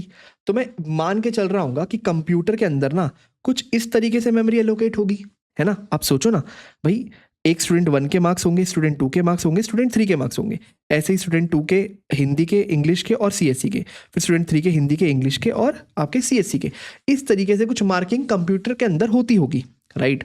ऐसा मैं मान सकता हूँ, ठीक है। अभी मैं बताऊंगा रियलिटी में कैसी होती है, पर आप कंसेप्चुअली मान लो यही होती है। कंसेप्चुअली का मतलब क्या हुआ, जब हम किसी भी एरे को, एक 2 डायमेंशनल एरे को विजुलाइज करेंगे, जब हम उसको अपनी स्क्रीन पे विजुलाइज करने की कोशिश करेंगे या अपने नोट्स में विजुलाइज करेंगे, तो हम इसी तरीके से करेंगे, एक मैट्रिक्स के फॉर्म में। और हम यहाँ पे लिख सकते हैं कि ये जो एरे है ना हमारा, इसका साइज है 3 क्रॉस 3। 3 क्रॉस 3 मतलब इसमें 3 रोज हैं, देखो रो 1 रो 2 रो 3, इनको हम रोज कहते हैं, R1 R2 R3। और 3 कॉलम्स हैं C1 C2 C3, column 1 column 2 column 3, इनको हम कॉलम कहते हैं। तो जो हमारी हॉरिजॉन्टल लाइंस होती है वो हमारी रोज होती है, जो वर्टिकल लाइंस होती है वो हमारी कॉलम्स होती हैं, ठीक है। तो इस तरीके से मैं अपने एरे को रिप्रेजेंट कर सकता हूँ, ठीक है। तो अगर आप सोचो, मैं इसको हटा दूं, ठीक है, आप समझ गए होगे ये रोज है, ये आपकी कॉलम्स है, ठीक है। अगर आप सोचो कि मैं इनके कॉलम के और रोज के नाम लिखूं, कहने का मतलब ये कि मैं एक बार लेट सपोज इसको दोबारा ड्रॉ करता हूँ, कुछ इस तरीके से मैंने ड्रॉ किया है 3 क्रॉस 3 का, ठीक है। तो आप सोचो ये मेरी है R1 रो 1, ये मेरी रो 2, ये मेरी रो 3, ये मेरा कॉलम 1, ये मेरा कॉलम 2, ये मेरा कॉलम 3, है ना। ये जो मेरा सेल है ये क्या रिप्रेजेंट कर रहा है, रो 1 कॉमा कॉलम 1, ये जो मेरा सेल है ये वाला, ये क्या रिप्रेजेंट कर रहा है, रो 1 कॉमा कॉलम 2, है ना। तो अगर मैं इसकी इंडेक्सिंग करूं, है ना, तो लेट्स से मैं इंडेक्सिंग ऐसे करता हूं, कॉलम 1 ये 0 1 2, वैसे यहाँ पे भी 0 1 और 2। इसको थोड़ा सा साफ लिखते हैं, ठीक है। तो अभी के लिए मैं कहता हूँ ये है मेरा 0, ये है मेरा 1th इंडेक्स, ये है मेरा सेकंड इंडेक्स, सेम ये है मेरा 0 इंडेक्स, ये है मेरा 1 इंडेक्स, ये है मेरा सेकंड इंडेक्स। तो मैं इस तरह से इसकी इंडेक्सिंग कर सकता हूँ। जैसे मैंने अपने 1 डायमेंशनल एरे की इंडेक्सिंग की थी, कैसे की थी, मैंने ऐसे एरे डिक्लेयर किया था, मैंने कहा था ये 0 ये 1 ये 2, है ना। अब यहाँ पे मेरे पास 2 है, 2 डायमेंशन है, तो यहाँ पे भी इंडेक्सिंग कर दी, यहाँ पे भी। तो मैं कह सकता हूँ ना कि ये वाला मेरा जो कॉलम है, सॉरी सेल है, इसको मैं 0,0 से रिप्रेजेंट कर सकता हूँ, 0,0 से, है ना। वैसे इसको 0,1 से, 0,1 से, और इसको 0,2 से। ऐसे ये हो गया हमारा 1,0 1,1 1,2। ऐसे ये हमारा हो गया 2,0 2,1 2,2। क्या मैं इसको ऐसे डिक्लेयर नहीं कर सकता, है ना, बिल्कुल कर सकता हूँ, ठीक है। ये अब पहले मैंने रो का नाम लिया, फिर कॉलम का, row comma column, row comma column, row comma column. और इसी तरीके से जब मैं एरे को डिफाइन किया था ना, यहाँ पे मैंने ये जो पहले 3 लिखा था ये रिप्रेजेंट करता है मेरी रोज, और जो दोबारा 3 लिखा था ये रिप्रेजेंट करता है मेरे नंबर ऑफ कॉलम्स। तो आपको याद रखना है, ठीक है। इसीलिए मैंने आपको पहले पूरा का पूरा ड्रॉ करके दिखाया, ताकि आप समझ जाओ पहले वाला 3 क्या बताता है और दूसरे वाला 3 क्या बताता है। तो इसको भी लिख लेते हैं। ये रिप्रेजेंट कर रहा है नंबर ऑफ रोज को, ठीक है, और ये रिप्रेजेंट कर रहा है नंबर ऑफ कॉलम्स को, ठीक है। अभी के लिए आप समझ गए, ठीक है। तो मेरी नंबर ऑफ रोज भी यहाँ पे 3 है, देखो 3 रोज है, R1 R2 R3, और मेरे 3 कॉलम्स हैं, C1 C2 C3, तीनों के मार्क्स हो गए यहाँ पे, ठीक है। तो आप इसको भी देख सकते हो और इसको भी देख सकते हो, ठीक है। ये इसका कंसेप्चुअल व्यू है कि भाई कैसे मेरे रोज और कॉलम्स आपस में अरेंज्ड हैं। अगर आप ये दोनों चीज़ें समझ गए कि कैसे मैंने इसको डिफाइन किया और कैसे कंसेप्चुअली मैं इमेजिन कर रहा हूँ हमारा एरे स्टोर होगा, ठीक है, तो मैं इस एरे के अंदर वैल्यूज को स्टोर भी कर सकता हूँ और वैल्यू को रिट्रीव यानी कि प्रिंट भी कर सकता हूँ, है ना। तो अभी तो मैंने स्क्रीन पे बस ये लाइन लिखी थी, int marks equal to new int 3,3, यानी कि मैं मान के चल रहा था कि मेरा एक 3,3 नाम का, ऐसे नाम का एक मैट्रिक्स तैयार हो गया होगा मेमोरी में, ठीक है, जिसकी 3 रोज होंगी R1 R2 R3 और 3 कॉलम्स होंगे C1 C2 C3, है ना। और हर सेल का एक नंबर होगा, जैसे इसको मैं बोलूँगा 0,0, क्यों, क्योंकि इसका 0th रो है और 0th कॉलम है ना। इसको यहाँ से मिटा देते हैं, ठीक है। ऐसे ही इस सेल का कॉलम क्या होगा, 0,1, क्यों, क्योंकि इसकी 0th रो है और फर्स्ट कॉलम है, और इसका 0th 2 क्योंकि 0th रो है और सेकंड कॉलम है ना। ये आप समझ गए होंगे कि ये लाइन लिखते ही, कौन सी लाइन, ये लाइन लिखते ही मैंने क्या इमेजिन किया, मैंने इमेजिन किया कि कंप्यूटर के अंदर ये तो हो गया होगा, इतना तो काम हो गया होगा। अब मुझे भरनी है इसमें वैल्यूज़, ये वाली वैल्यूज़ भरनी है, तो मैं कैसे भरूँगा, ठीक है। ओके, सोचते हैं, पहले एक बार इसको हटा देते हैं और इसी को दोबारा देखते हैं, इसको दोबारा देखते हैं, ठीक है। मुझे ये वाली वैल्यूज़ भरनी है 50 30 90 60 40 80 70 50 70, ठीक है। तो अभी के लिए मान के चलता हूँ इसमें वैल्यूज़ नहीं भरी हुई, तो मैं इसकी वैल्यूज़ को हटा देता हूँ। तो लेट से मैंने हटा दिया यहाँ से 50 60 70 50 40 जो भी ये वैल्यूज़ हैं मैंने उनको यहाँ से हटा दिया, ठीक है। मुझे इसमें वैल्यूज़ को भरना है, ठीक है। मैं कैसे भर सकता हूँ, आपने याद है हमने देखा था हम लूप्स के थ्रू जा सकते हैं और एक एक करके तीनों में बेसिकली एरेज में हम वैल्यूज को भर सकते हैं, है ना, ये हमने देखा था। अच्छा, अब हम लूप्स का इस्तेमाल करके एक 2 डायमेंशनल एरे में कैसे वैल्यू भरेंगे। अगर हम एक ही लूप चलाते हैं, आपको पता ही अगर हम एक लूप चलाते फॉर i इक्वल टू 0 से लेके i less than 3 i plus plus ऐसे करके लूप चलाते, तो वो एक रो को तो भर देता, है ना। फिर एक कॉलम, दूसरे रो को भरने के लिए हमें एक और लूप चलाना पड़ता, तीसरे रो को भरने के लिए हमें एक और लूप चलाना पड़ता, है ना, समझ रहे हो, राइट। ये लूप क्या करता, एक रो को भर देता। मान लो मैं इसमें लिखता भाई एरे ऑफ, अभी बताता हूँ कैसे लिखता, इक्वल टू उसमें एक वैल्यू डाल दो, तो वो इसमें डाल देता, फिर इसमें डाल देता, फिर इसमें डाल देता, है ना। पर मैं चाहता हूँ इसमें भी वैल्यू भरे और इसमें भी वैल्यू भरे। उसको करने के लिए मुझे क्या करना पड़ेगा, मुझे नेस्टेड लूप का इस्तेमाल करना पड़ेगा, एक लूप के अंदर दूसरा लूप, कुछ इस तरीके से मुझे नेस्टेड लूप का इस्तेमाल करना पड़ेगा, राइट, बिल्कुल सही बात है। ओके, अच्छा, अब प्रॉब्लम ये है कि नेस्टेड लूप का इस्तेमाल करके भी हर वैल्यू यहाँ पे अलग अलग है ना, यहाँ पे हर वैल्यू अलग अलग है। तो कोई इनमें पैटर्न तो है नहीं कि मैं भाई बोल दूँ सीधा कि इसमें 101 भर दो, फिर इसमें 102, फिर इसमें 103, इसमें 104, 105, ऐसा कोई पैटर्न नहीं बन रहा जैसे मैंने अपने वन डायमेंशनल एरे में बनाया था कि रोल नंबर को भरते रहो नेक्स्ट नेक्स्ट करके।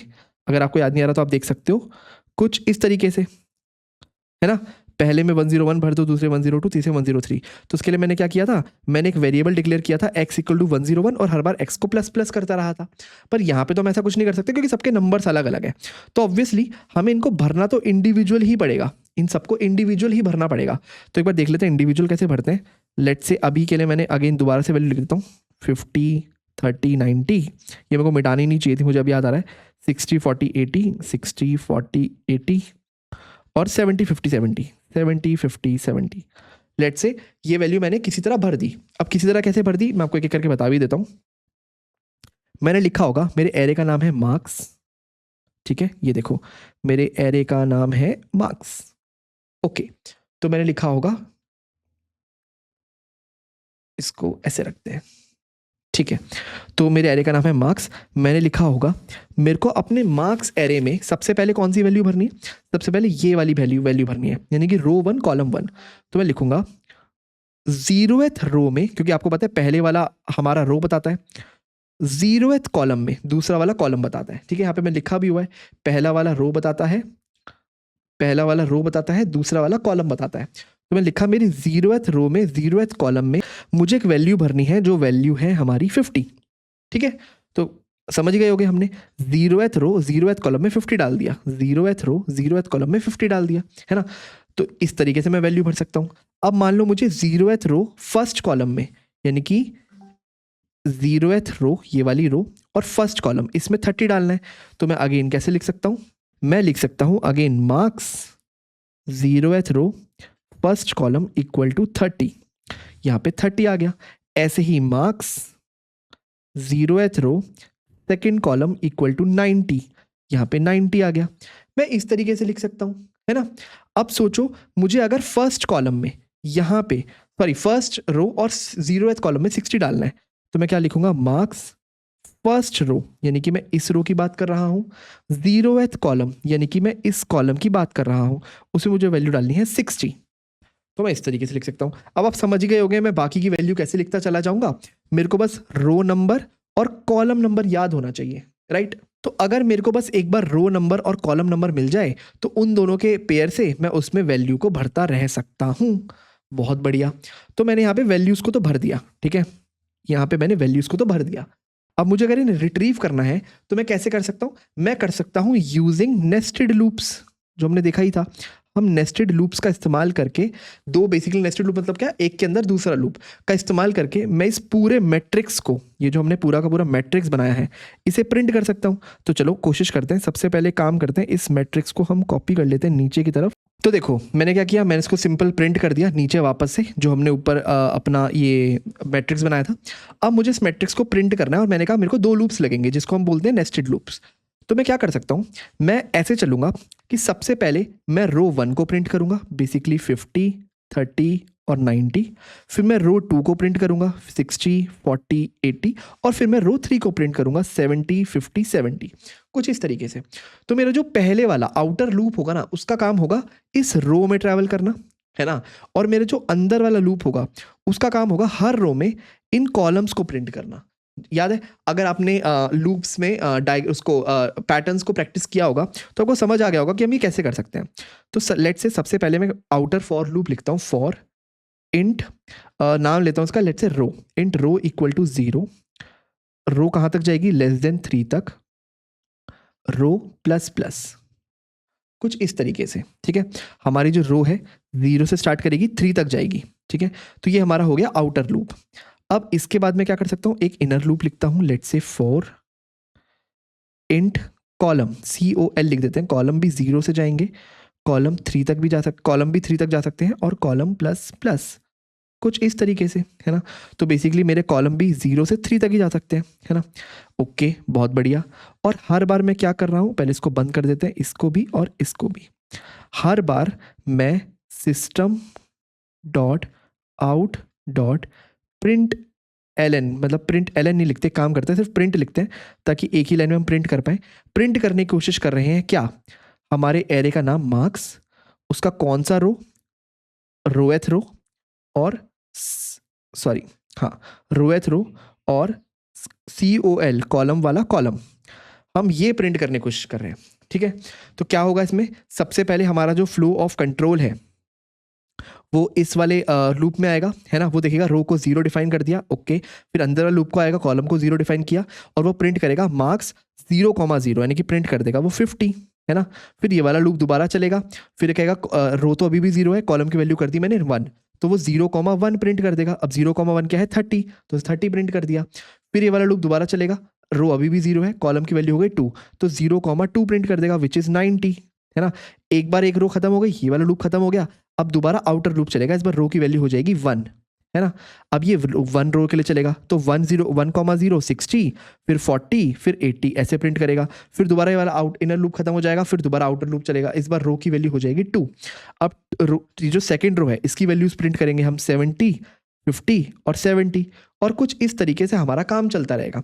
अगेन जैसे हम पैटर्न प्रिंटिंग में करते थे, एक बार ये लूप खत्म होने के बाद हमें एक न्यू लाइन भी डालनी पड़ेगी, तो हम यहाँ पे लिख सकते हैं system.out.println। ये हमने क्यों किया, ताकि हम एक नई लाइन डाल दें हर रो को प्रिंट करने के लिए। जैसे हमने एक रो प्रिंट की 50, 30, 90, उसके बाद अपनी लाइन चेंज कर दें और हम यहाँ आ जाए, ताकि हम प्रिंट करें 60, 40, 80, फिर हम लाइन चेंज कर दें और यहाँ आ जाए। कुछ इस तरीके से हम कर सकते हैं। ठीक है, इस तरीके से आप सोचो, आप पूरा का पूरा अपना 2 डायमेंशनल एरे को प्रिंट कर दोगे ना, है ना। चलो बहुत बढ़िया। तो हमने देखा कि हम एक 2 डायमेंशनल एरे को कैसे बना सकते हैं, उसे हम कैसे कंसेप्चुअली विजुलाइज कर सकते हैं, और विजुलाइज करने के बाद हम उसको कैसे प्रिंट कर सकते हैं। बहुत बढ़िया। अब ऑब्वियसली अगर उसमें वैल्यूज अलग अलग है तो वैल्यूज तो आपको ऐसे मैन्युअली डालनी पड़ेगी। ठीक है, पहले वाला स्क्वायर ब्रैकेट रोज रिप्रेजेंट करता है, दूसरे वाला स्क्वायर ब्रैकेट कॉलम रिप्रेजेंट करता है। तो अब आपको यहां तक तो आइडिया लग गया होगा। ठीक है, ओके। अगर आपको ये बातें समझ आ गई ना, तो मुझे एक स्टेप फर्दर जाना है और आपको ये बताना है कि अभी तक ना हम बता रहे थे कंसेप्चुअल रिप्रेजेंटेशन। क्या बता रहे थे, conceptual representation of 2D array. ठीक है, बेसिकली मैं आपको ये बोला था कि कंसेप्चुअली 2D एरे ऐसे रिप्रेजेंटेड होते होंगे, कैसे, इस फॉर्म में, एक मैट्रिक्स के फॉर्म में, है ना। पर एग्जैक्टली लॉजिकली जब आप इसको मेमोरी में देखोगे तो वो इस तरीके से थोड़ी रिप्रेजेंट होंगे। वो आपको बताता हूँ किस तरीके से रिप्रेजेंट होंगे। आप सोचो मेमोरी क्या करेगी। मेमोरी जब भी आप लिखते होगे मार्क्स, या इसको स्टार्टिंग से लाते हैं, मान लो मैंने लिखता होगा इंट, एक 2D एरे बनाया मैंने मार्क्स, और इसको लिखा इक्वल टू न्यू इंट रोज और कॉलम। ठीक है, लेट्स से 3 रोज 3 कॉलम्स, कुछ इस तरीके से। जैसे ही मैंने बनाया होगा, मेरा कंपाइलर पता क्या करेगा, मेरा कंपाइलर मेमोरी में जाएगा और कहेगा कि कितनी, सबसे पहले मुझे कितने साइज का एरे बनाना है। अब कंपाइलर के लिए याद रखना, कंपाइलर के लिए कोई रो और कॉलम का कॉन्सेप्ट एग्जिस्ट नहीं करता। ये हमारी विजुअलाइजेशन के लिए है, क्योंकि ह्यूमंस जो है ना, हर चीज़ पिक्टोरियल फॉर्म में रिप्रेजेंट करना पसंद करते हैं, क्योंकि हमारा दिमाग इस तरह काम करता है, राइट। हमारा दिमाग इसको देखेगा, और जैसे मैथ्स में भी हम मैट्रिक्स पढ़ते हैं तो मैट्रिक्स देखते हैं, हम कहते हैं भाई ये 2 डायमेंशनल कोई चीज़ है, ठीक है, इसमें कुछ रोज हैं, इसमें कुछ कॉलम्स हैं। हमारा दिमाग इस तरह सोचता है, ठीक है। तो हम जब भी किसी एक मैट्रिक्स के फॉर्म में एक डेटा जो होता है उसको हम रिप्रेजेंट करते हैं, तो हम इस तरीके से करते हैं, टेबल्स बना के। इसलिए याद रखना, जब हम SQL पढ़ते हैं, क्वेरी लैंग्वेजेस, उसमें भी हम टेबल्स और रोज के फॉर्म में डेटा को इमेजिन करते हैं, बट एक्चुअली डेटा वैसे स्टोर नहीं होता। उसी तरीके से कंप्यूटर के अंदर डेटा ऐसे स्टोर नहीं होगा। कंप्यूटर के पास ना तो कोई रोज का कॉन्सेप्ट है, ना तो कोई कॉलम्स का कॉन्सेप्ट है। उसके पास कॉन्सेप्ट है बस कॉन्टिगुअस मेमोरी लोकेशन का। याद रखना, ये मैं थोड़ा सा इंटरनल जाके समझा रहा हूँ, मेमोरी लोकेशन का। तो कंप्यूटर से कैसे स्टोर करेगा, कंप्यूटर भाई सीधा सोचेगा अपनी मेमोरी में कि मुझे एक एरे बनाना है मार्क्स का, और उसका साइज है 3। तो बेसिकली मुझे क्या करना है, मुझे 3 कंटेनर्स बनाने हैं। बहुत बढ़िया, ओके, ये तो मैं बना दूंगा। पर मेरा हर कंटेनर किस टाइप का होगा, क्या इंटीजर टाइप का होगा? नहीं, मेरा हर कंटेनर खुद एक एरे है। याद है, ये मैंने स्टार्टिंग में बोला था, मेरा हर कंटेनर, ये भी एक एरे है, ये भी और ये भी। तो मुझे क्या करना है, सबसे पहले मैंने 3 साइज का एक एरे बनाया, और इसका हर एलिमेंट एक दूसरा एरे स्टोर कर रहा है, ठीक है। तो लेट्स से ये भी एक एरे स्टोर कर रहा है, उसका भी साइज 3 है, 1 2 3, ठीक है। ये भी एक एरे स्टोर कर रहा है, उसका भी साइज 3 है, 1 2 3। और ये भी एक एरे स्टोर कर रहा है, उसका भी साइज 3 है, 1 2 3। कंप्यूटर में मेमोरी कुछ इस तरीके से एलोकेट होगी। अच्छा, इसको एक बार दोबारा से अच्छे से एक्सप्लेन करते हैं, ठीक है, और अच्छे से चीज़ समझ आएंगी। कि लेट से कंप्यूटर क्या करेगा, सबसे पहले आपका एक 3 साइज का एरे बना देगा, कि उसको पता है भाई 3 कंटेनर्स मेरे को बनाने हैं, ठीक है। और हर कंटेनर का साइज क्या होना चाहिए वो मैं आपको तब बताऊंगा जब हम रेफरेंसेस ऑब्जेक्ट्स वगैरह पढ़ चुके होंगे, क्योंकि ये जो एरेज है ना ये ऑब्जेक्ट्स का एरे बनेगा, ठीक है। पर अभी उतना अंदर मत जाओ कि ऑब्जेक्ट्स क्या होते हैं। अभी बस आप ये समझ लो कि जैसे ही कंप्यूटर एक 3 साइज का एरे बनाएगा, क्यों, क्योंकि हमने उसको बोला हमें 3 साइज का एरे चाहिए। अब जब मैं अगला 3 लिखता हूँ ना, मैं इसको ये बताता हूँ कि हर जो कंटेनर है, ये जो कंटेनर है ये खुद एक एरे को स्टोर कर रहा है। तो लेट से वो कहेगा ओ, तो मुझे बेसिकली इस कंटेनर के अंदर एक और नया एरे डालना है, और वैसे ही मुझे इस कंटेनर के अंदर भी एक और नया एरे डालना है, और वैसे ही मुझे इस कंटेनर के अंदर भी एक और नया एरे डालना है। कुछ इस तरीके से वो सोचेगा, ठीक है, ओके। और फिर जब आप ऐसे लिखते हो, जब आप लिखते हो मार्क्स 0,0 इक्वल टू लेट से 23, या यहाँ पे आपने क्या वैल्यू भरी हुई थी 50, है ना, यहाँ पे ये वाली जो वैल्यू थी वो 50 थी, ठीक है।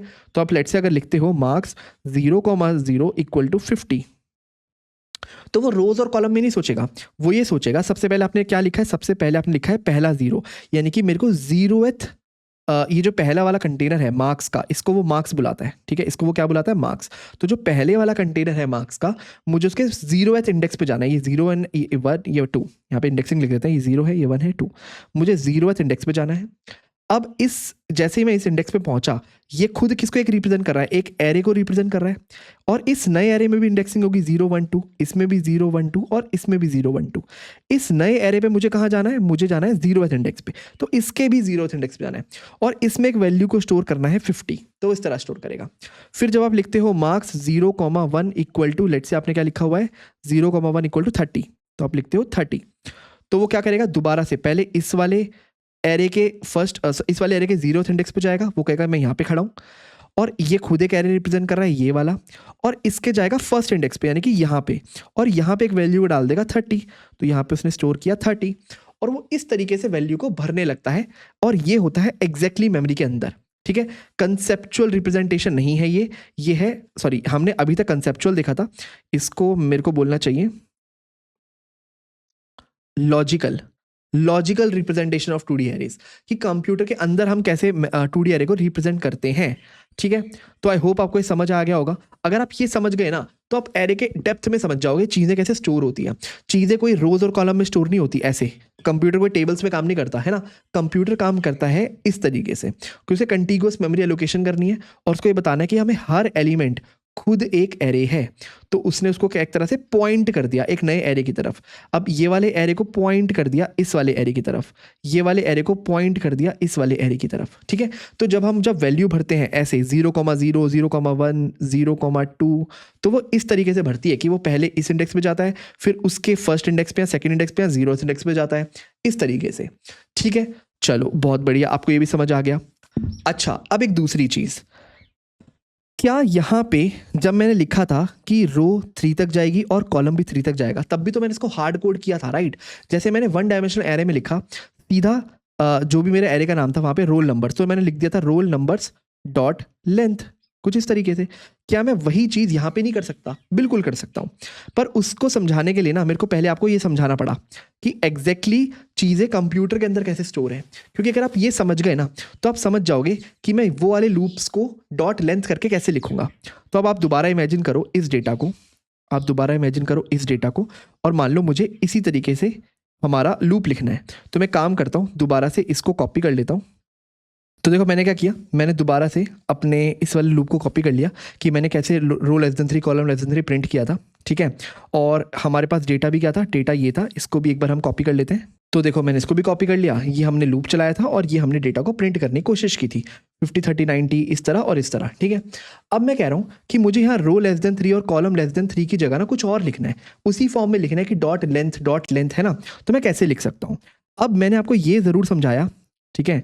ये अगर आपको समझ आ गया तो आपको समझ आएगा कि यहाँ पे क्या आएगा और यहाँ पे क्या आएगा। कंप्यूटर के हिसाब से उसके पास एक एरे है जिसका नाम है मार्क्स, ठीक है, मैं यहाँ पे लिख देता हूँ, इस एरे का नाम है कंप्यूटर के हिसाब से मार्क्स, और मार्क्स की लेंथ है 3, ठीक है, 0, 1 और 2, याद रखना। हर मार्क्स का जो एक एलिमेंट है, जैसे ये वाला एलिमेंट, वो खुद एक एरे है और उन सब की भी लेंथ है 3, 3, 3, ठीक है। तो अच्छा, अगर इसका नाम है मार्क्स, इस बड़े वाले एरे का नाम है मार्क्स, तो मार्क्स का जो 0th इंडेक्स है, इसको एक सेकंड में आपको बताता हूं। अगर इस बड़े वाले एरे का नाम है मार्क्स, तो मार्क्स के इस इंडेक्स को वो क्या बोलता होगा, वो बोलता होगा मार्क्स ऑफ 0, राइट। ऐसे ही अगर इस पूरे का एरे का नाम है मार्क्स, तो मार्क्स के इस बीच वाले इंडेक्स को वो बोलता होगा मार्क्स ऑफ 1, राइट। अभी तक हम ऐसे ही कर रहे थे। और अगर अगेन इस पूरे का एरे का नाम है मार्क्स, तो इस मार्क्स के सेकंड इंडेक्स का नाम होगा मार्क्स ऑफ 2, राइट।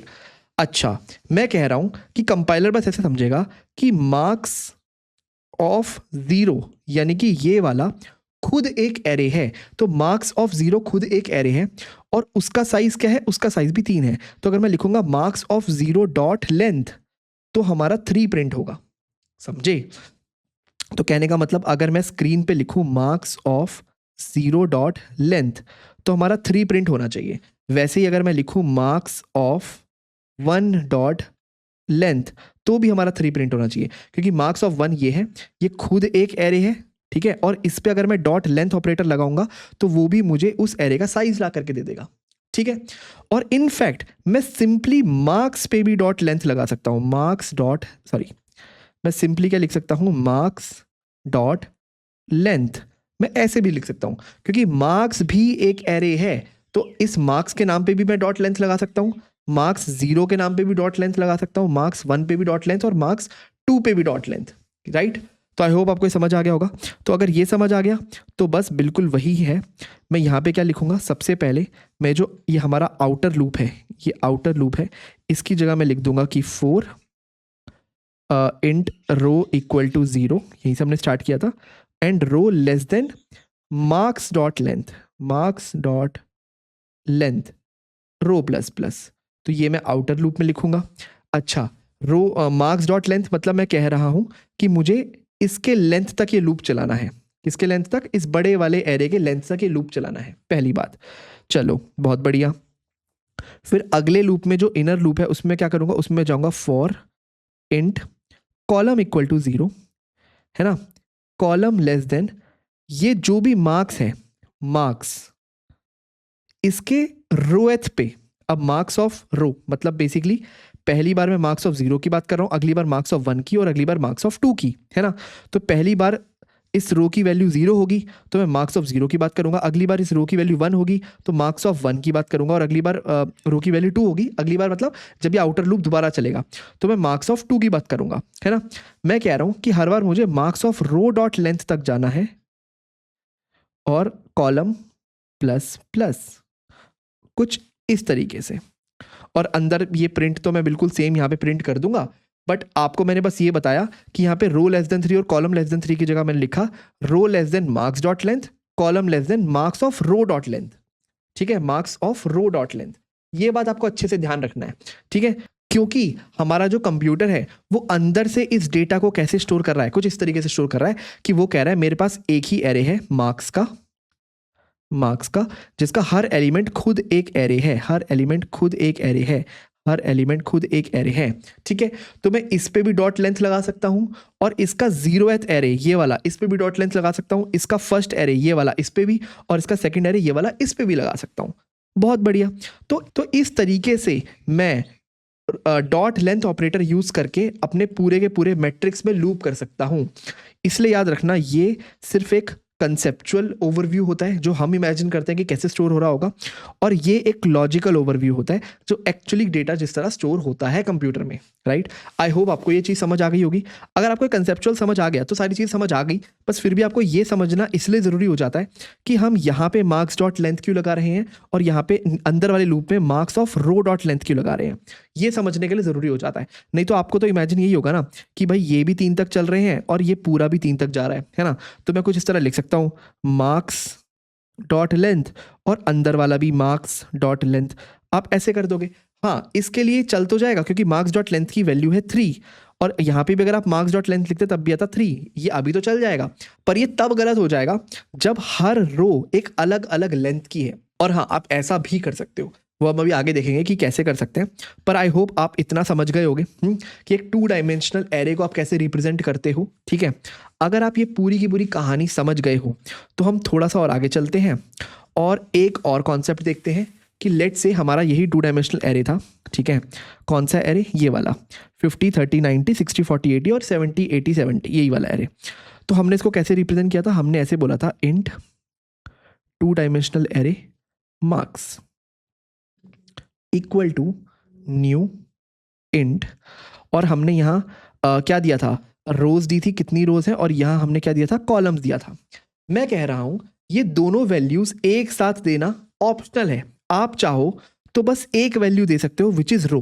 रो देना कंपलसरी है, मतलब ये जो नंबर ऑफ रोज है ये क्या है? ये कंपलसरी है, मतलब किसी भी एरे को डिफाइन करते हुए आपको बताना ही पड़ेगा कि इसमें कितनी रोज है, पर अभी के लिए ये ऑप्शनल है, इसको आप बाद में भी दे सकते हो। क्या मतलब इसका? तो आप ये कह रहे हो कंप्यूटर को, कंपाइलर को, कि मुझे 3 साइज का एक एरे चाहिए। ठीक है, 3 कंटेनर्स चाहिए बेसिकली एक एरे में, जिसका इंडेक्सिंग होगा 0 1 और 2। आपने ये तो बता दिया, पर आपने अभी तक कंप्यूटर को ये नहीं बताया कि उसका जो हर एलिमेंट है, जैसे कि 0th एलिमेंट है, ये फर्स्ट एलिमेंट है और ये सेकंड एलिमेंट है, ये खुद तो एक एरे है, क्योंकि आपने उसको 2 बार ब्रैकेट दिया, वो ये तो समझ गया कि ये वाला जो हमारा 0th इंडेक्स है ये खुद में भी एक एरे है, पर इस एरे का साइज क्या है आपने उसको अभी तक वो नहीं बताया। कोई बात नहीं, बाद में बता देना। वैसे ही आप बोल रहे हो ये फर्स्ट वाला भी कोई एरे है, पर उसका साइज मैं अभी नहीं बता रहा। ऐसे ही सेकंड वाला भी कोई एरे है, पर उसका साइज अभी नहीं बता रहा, बाद में बताऊंगा। आप ये कहना चाहते हो, ठीक है, कोई बात नहीं, आप ऐसा कर सकते हो, बिल्कुल कर सकते हो, ठीक है।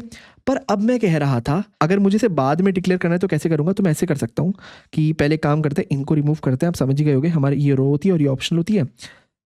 अब मैं ऐसे कर सकता हूँ कि मैं लिखूंगा मार्क्स ऑफ 0। मार्क्स ऑफ 0 मतलब, तो आप कंपाइलर को कह रहे हो कि तूने एक बड़ा वाला एरे बनाया होगा ना, ऐसा 3 साइज का, जिसका हर एक वैल्यू खुद एक एरे है ना। ये इंडेक्स 0 है, इंडेक्स 1 है, इंडेक्स 2 है। तो मैं इस 0 वाले की बात कर रहा हूँ कि ये जो खुद एक एरे है इसका साइज क्या है।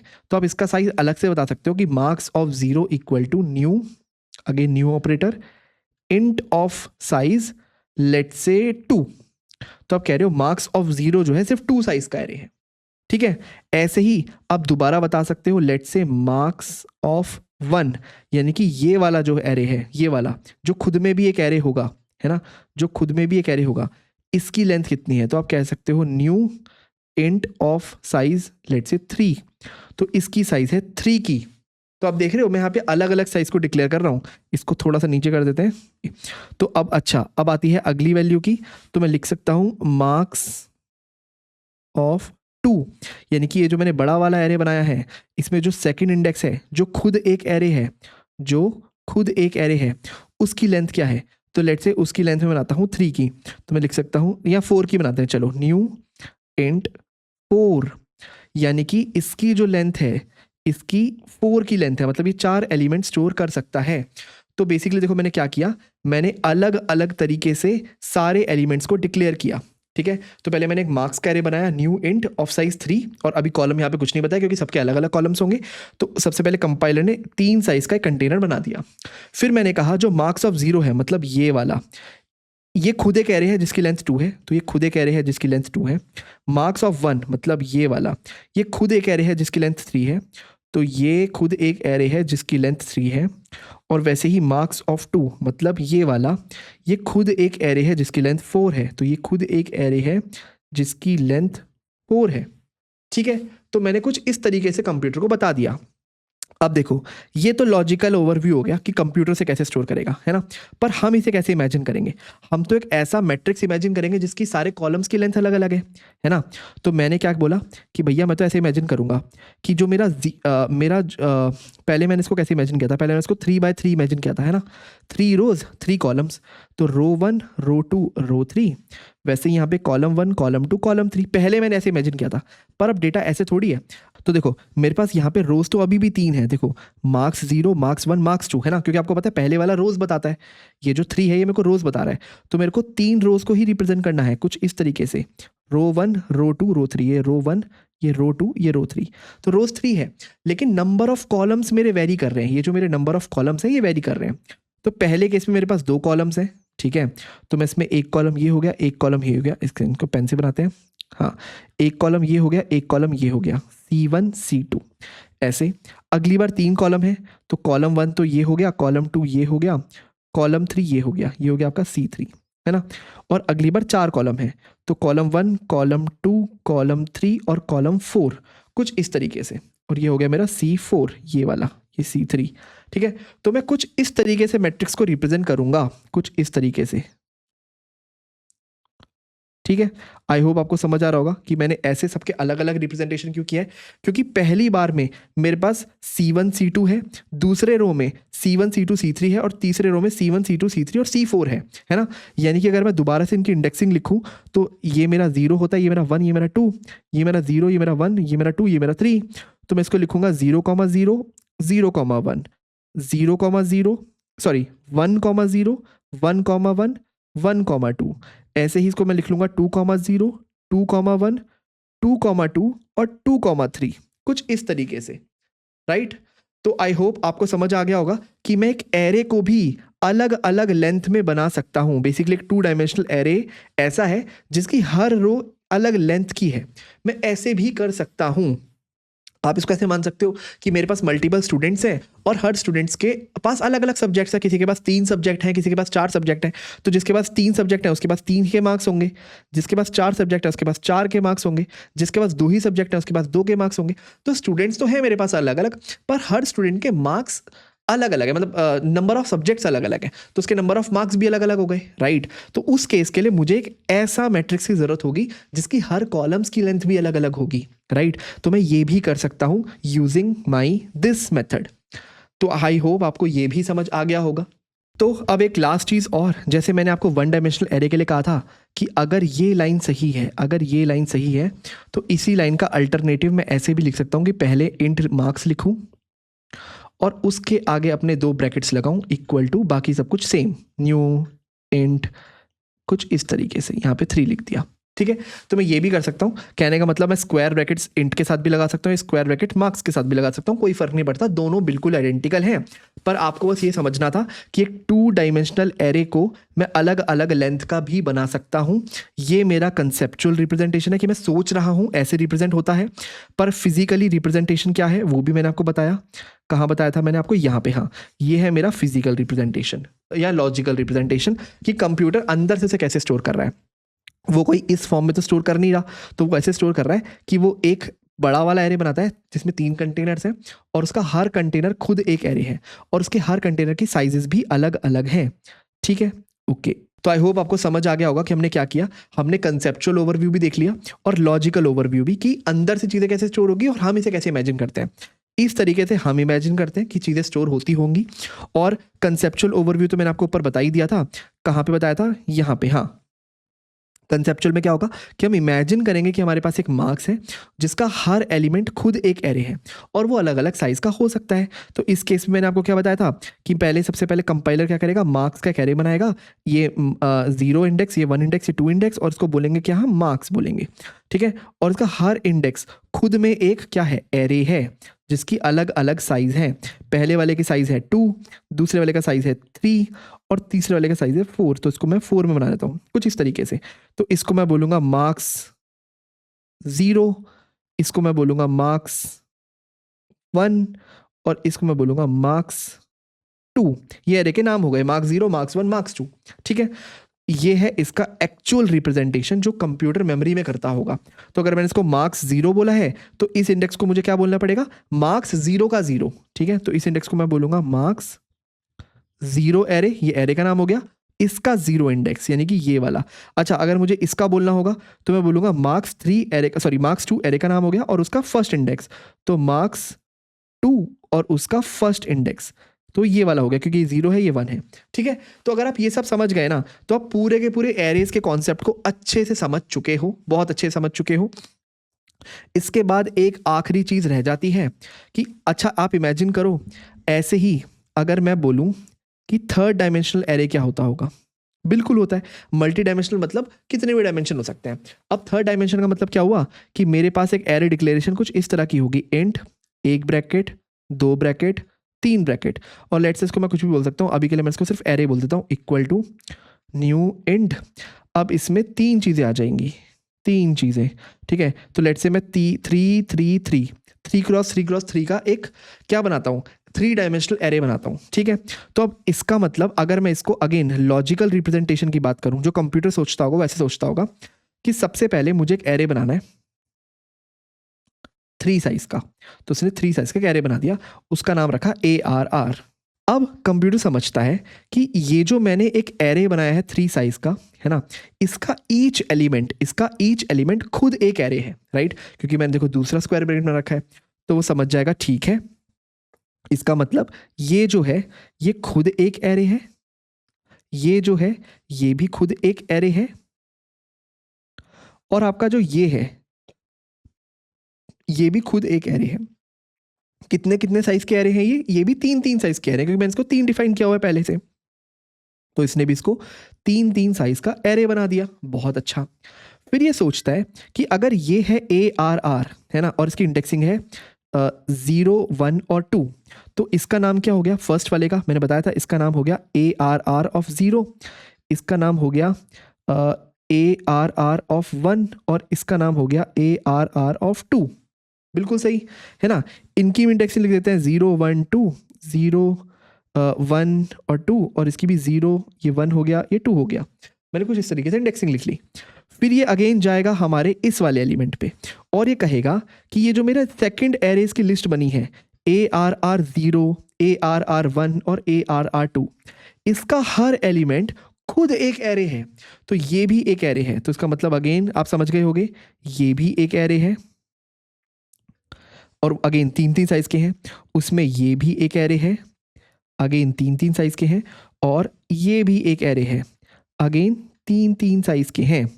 अच्छा, अब आप यहां तक पहुंच गए, इस लेवल तक, ठीक है। इस लेवल का नाम क्या होगा, इस लेवल का नाम होगा ऑब्वियसली ARR ऑफ 0 0, ठीक है। ये ARR है, ये है ARR ऑफ 0, और ये ARR 0 का 0th एलिमेंट है, तो ARR 0 0।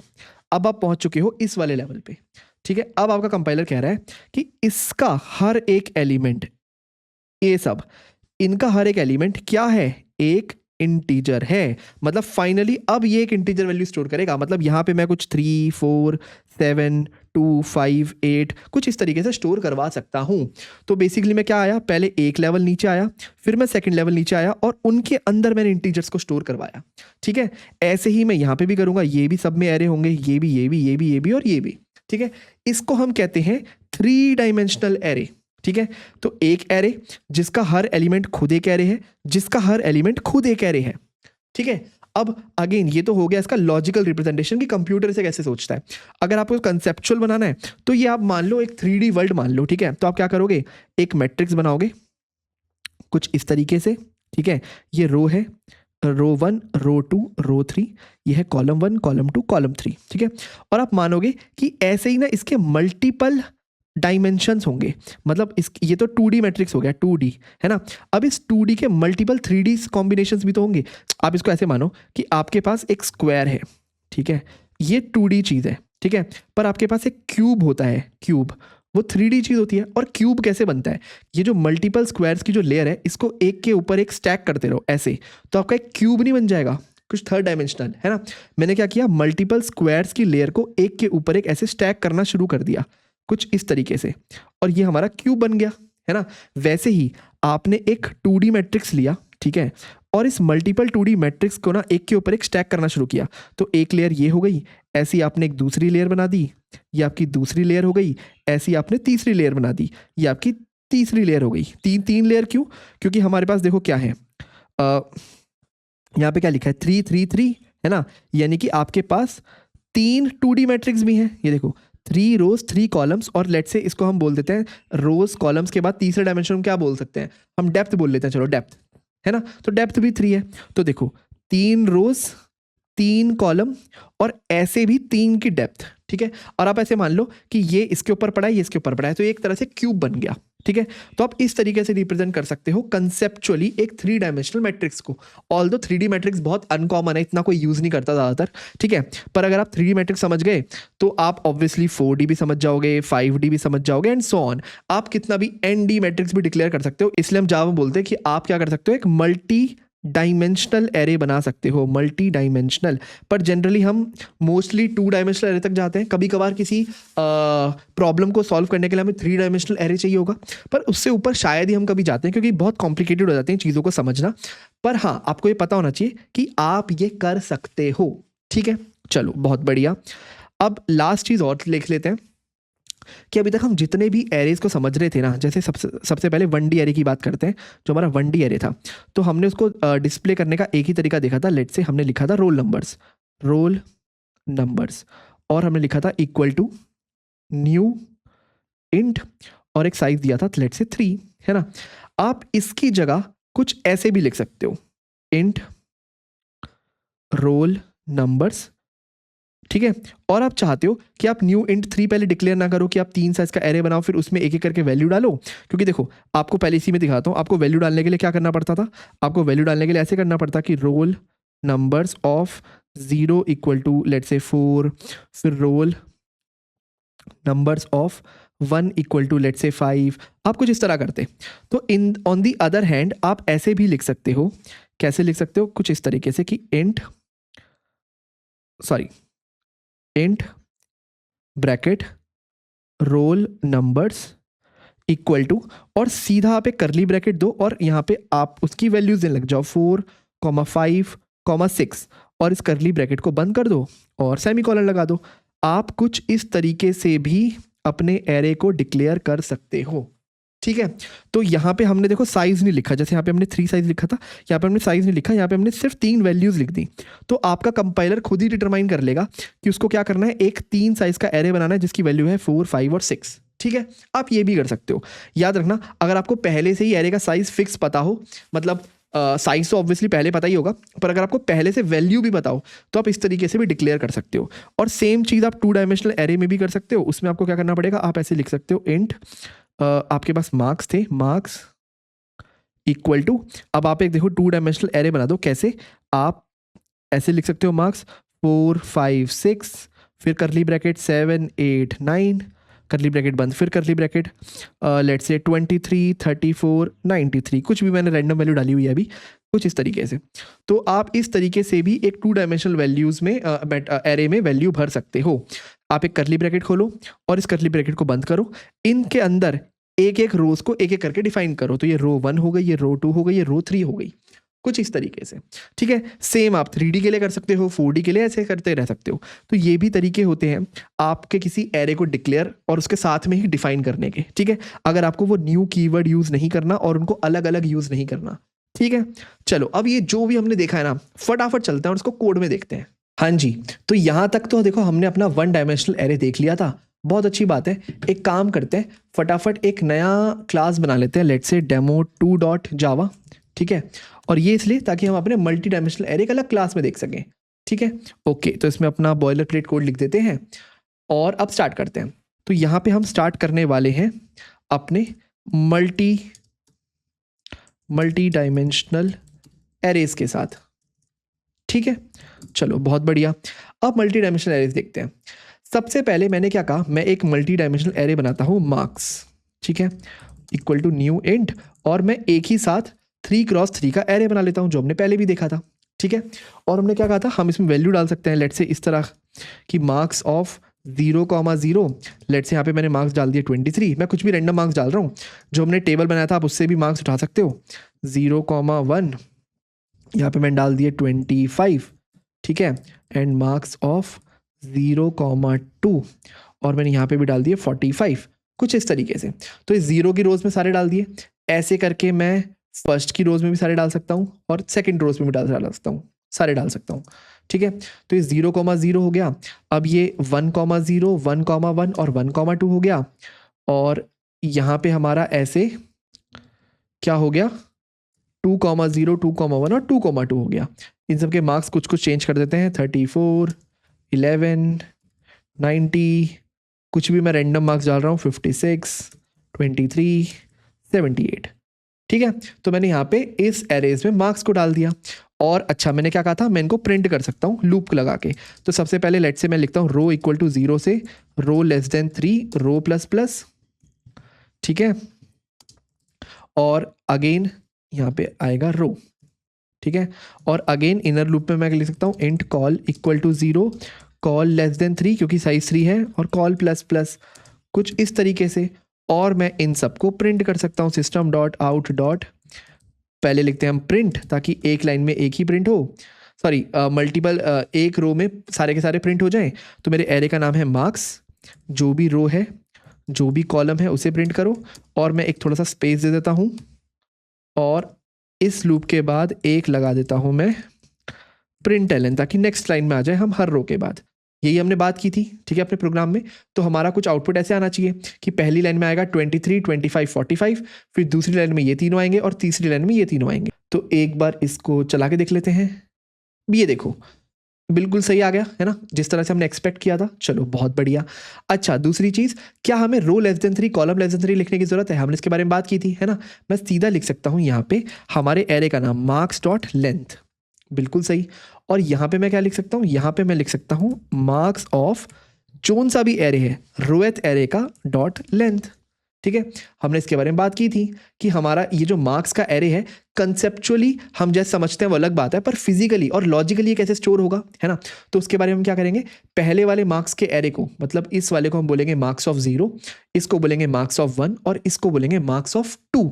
ठीक है, तो marks of 0 dot length, marks of 1 dot length और मार्क्स ऑफ 2 डॉट लेंथ। तो इसलिए इसको शॉर्ट में मैंने क्या लिख दिया, marks of row dot length. अगर हम ये भी करेंगे तो भी हमारा एरे इजीली प्रिंट हो जाएगा, बिल्कुल सही। चलो बहुत बढ़िया। अच्छा, मैंने आपको कहा था कि ये पहला वाला जो है आपका रोज रिप्रेजेंट करता है, और उसके बाद हम कॉलम्स रिप्रेजेंट करते हैं। तो ये रोज है, ये कॉलम्स है, और कॉलम्स ऑप्शनल होते हैं। ठीक है, तो मैं इसको हटा भी सकता हूँ। अब मैं कह रहा हूँ, मान लो मैं एक 2D एरे में वो वाला एरे स्टोर करना चाहता हूँ जिसके number of columns her array में अलग अलग हैं। ठीक है, तो मैं इसको देखो कुछ ऐसा कर सकता हूँ। सबसे पहले आगे बढ़ते हैं, इसको तो अभी के लिए चलो 3 कर देते हैं, है ना। फिर इसको हम कमेंट कर देंगे ताकि हम सारी चीज़ें एक साथ रख पाएँ आप लोगों के लिए। तो इसको मैंने अभी के लिए कमेंट कर दिया। ठीक है, अब नीचे चलते हैं आराम से।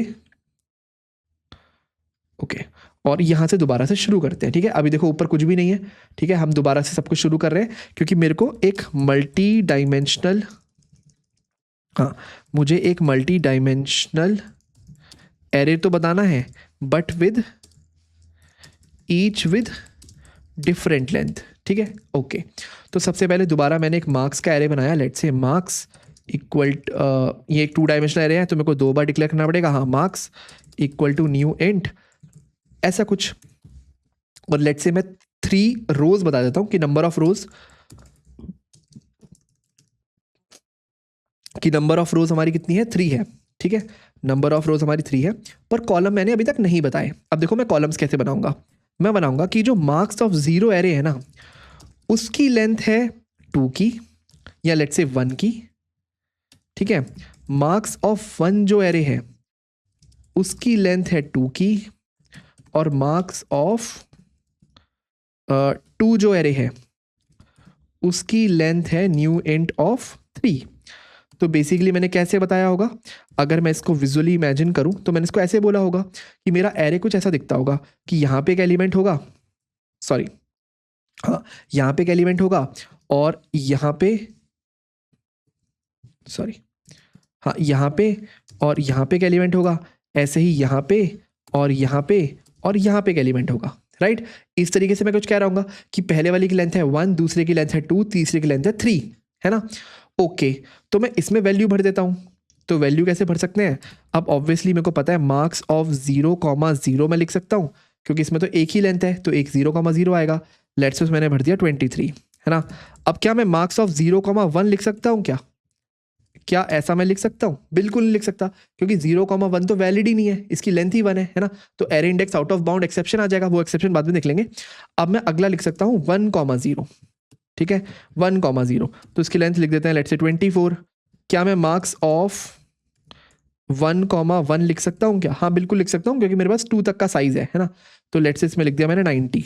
बहुत बढ़िया।